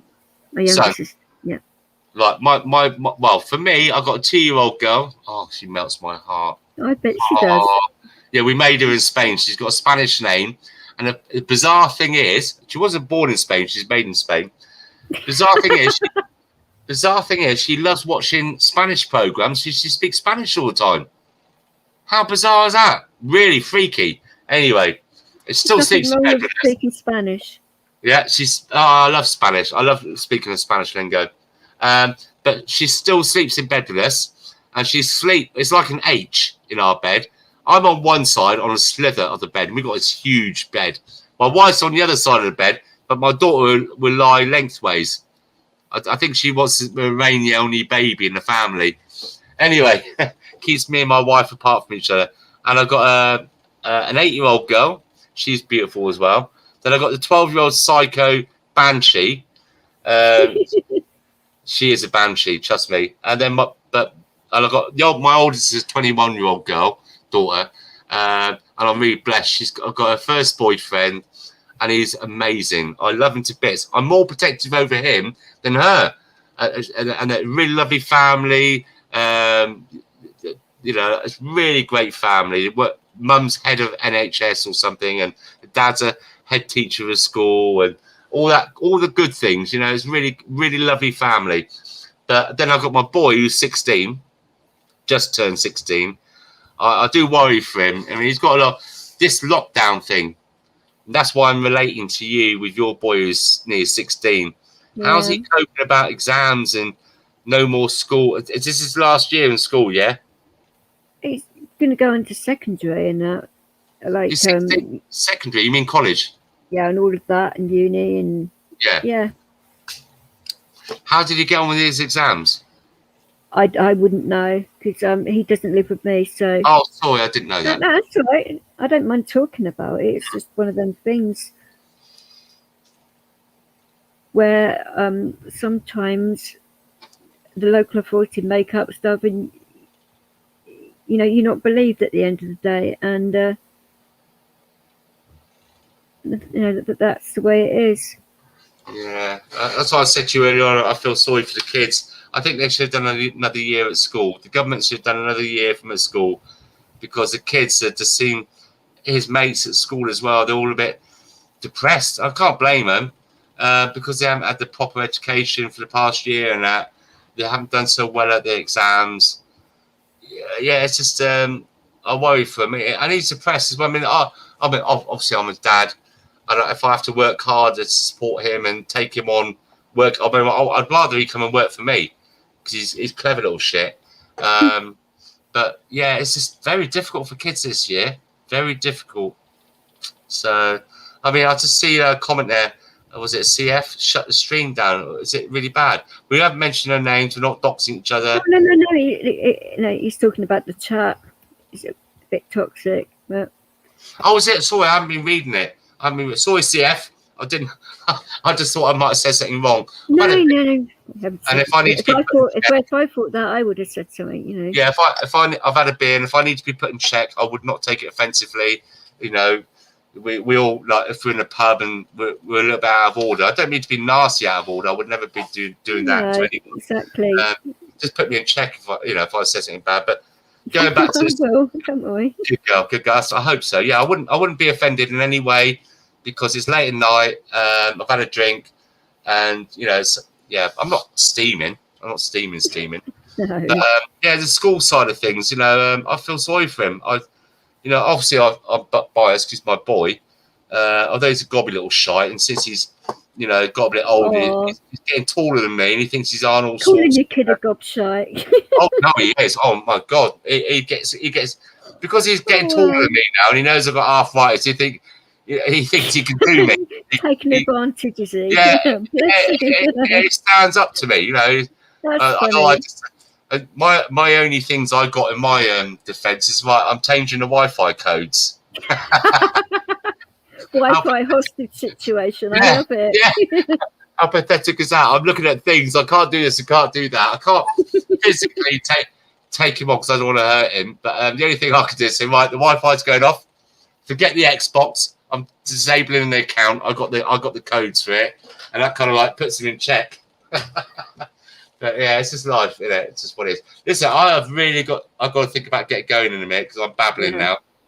That's right. I'm going to take I'm going to take the rest of my meds anyway, so it's all cool with me. So I'm going to try it and get some sleep tonight. What time do you get up in the mornings then? I didn't actually go to bed last night. I was dealing with family stuff and then friend stuff, and it's like, what's the point in going to sleep? So I've been up all day. You're telling me, what time did you get up yesterday? Or, day before yesterday now? I'd say in the past 72 hours, I probably had 10 hours sleep. Wow. How? Well, I can go days without sleep because of I get night and day terrors. So, but I've started taking the oils again, and it's getting on top of it now. So, good to hear. Because the CBD oil does work, and the THC oil works too. So, if I mix the two together, it knocks your head off a little bit, which is nice. Is what you need. My goodness, I can't believe you've been up this long, and you sound quite. Well, yeah. I ain't flirting. Fresh. You sound fresh. Exactly. Yeah, I'm normally like this, chilled out and happy, and even if I am tired, I don't want to, take out my tiredness on everybody else. It's not their fault I'm tired, but then I'm not going to You sound tired. You sound. No, exactly. But I don't want people to come in the chat. Yeah. I don't want to take it out on them ever. It's not their fault. No, you're missing my point. No. I went 11 days without any sleep at all. So 11 days. That is my no maximum. way. And I was tripping. I was tripping my ass off after that because I think about after 9 days, my vision got so bad. So that's a way of torture, don't you? By keeping somebody awake, they use it as a torture practice. It was just all the night and day terrors I was getting. If I was to fall asleep, the dreams are so bad. I'd be screaming the house down. The old bill were getting called and stuff because the neighbours thought I was screaming that loudly. Apparently. God. Wow, So- you've been through it, ain't you? But I actually remembered all the dreams as well. So like you just come to with it, screaming the place down. Your heart's racing a mile a minute, and I'd rather not have that. So your body's just Yeah. adamant it's not going to sleep.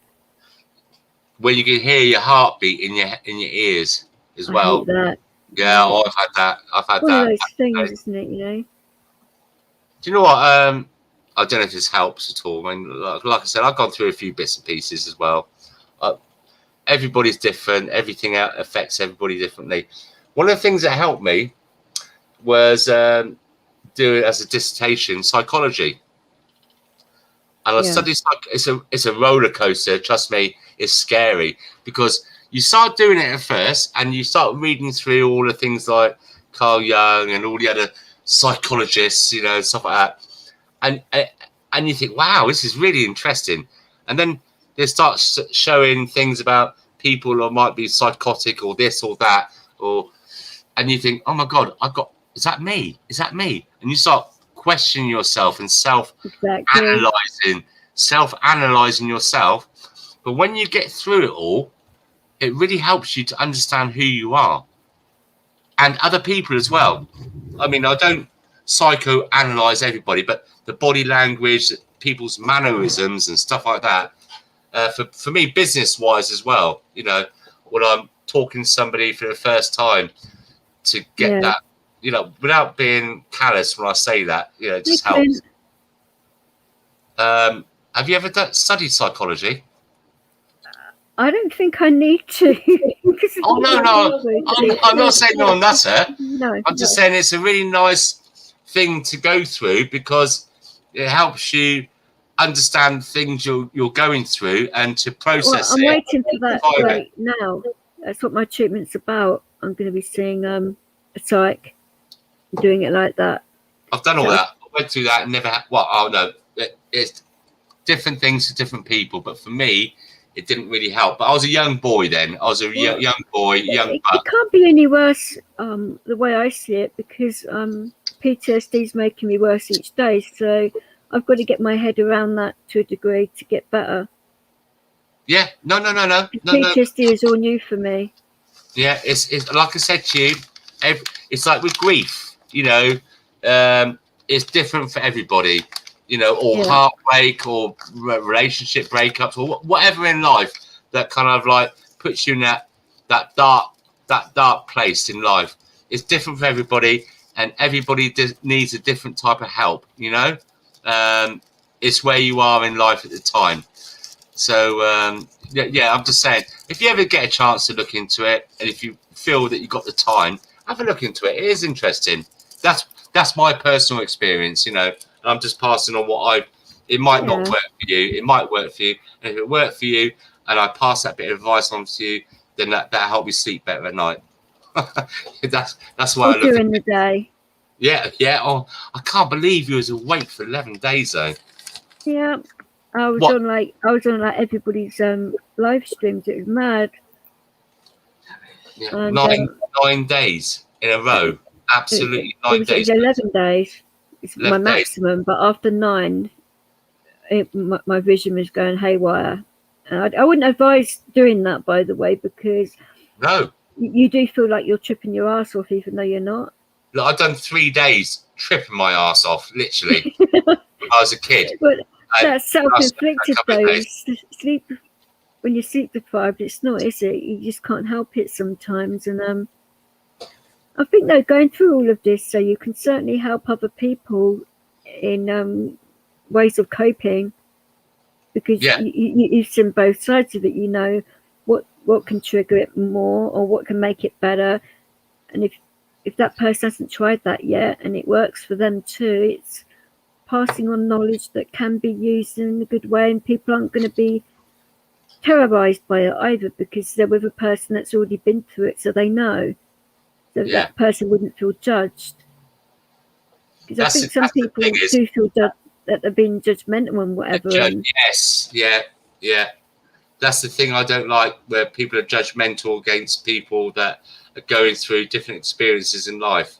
You cannot, you know, put your feet in their shoes. You know, just got to treat everybody with a bit of kindness and respect. and give them support. Yeah, golden rule it 100%, isn't it? Yeah. Right, young lady. When you're on back, when you next live? I'm not sure. I sort of play it by ear, but it's not going to be. I'm not going to leave it like ages. It's going to be a regular thing. Yeah, don't leave it ages. Like I said, you got a nice little warm, sincere, kind following behind you. So try. Because that's where I started, and that's where I want to continue it. You know, and I want to bring the channel back to its roots. You glory. know. And I'm very grateful that you've put up with me tonight. You're a very patient person. You're very patient. Quite. No, you're all right. And what's left in the chat log as well, that haven't deserted you since I've been on here, but you guys as well. So I hope I haven't offended anybody or said anything out of turn or anything like that. No, not at all. And I will see you soon. God bless. And the rest of the chat, because I'm getting tired myself. Yeah, so my wife's just coming here. My wife's coming. I've not had my dinner yet, my supper, and 3.5 hours isn't bad.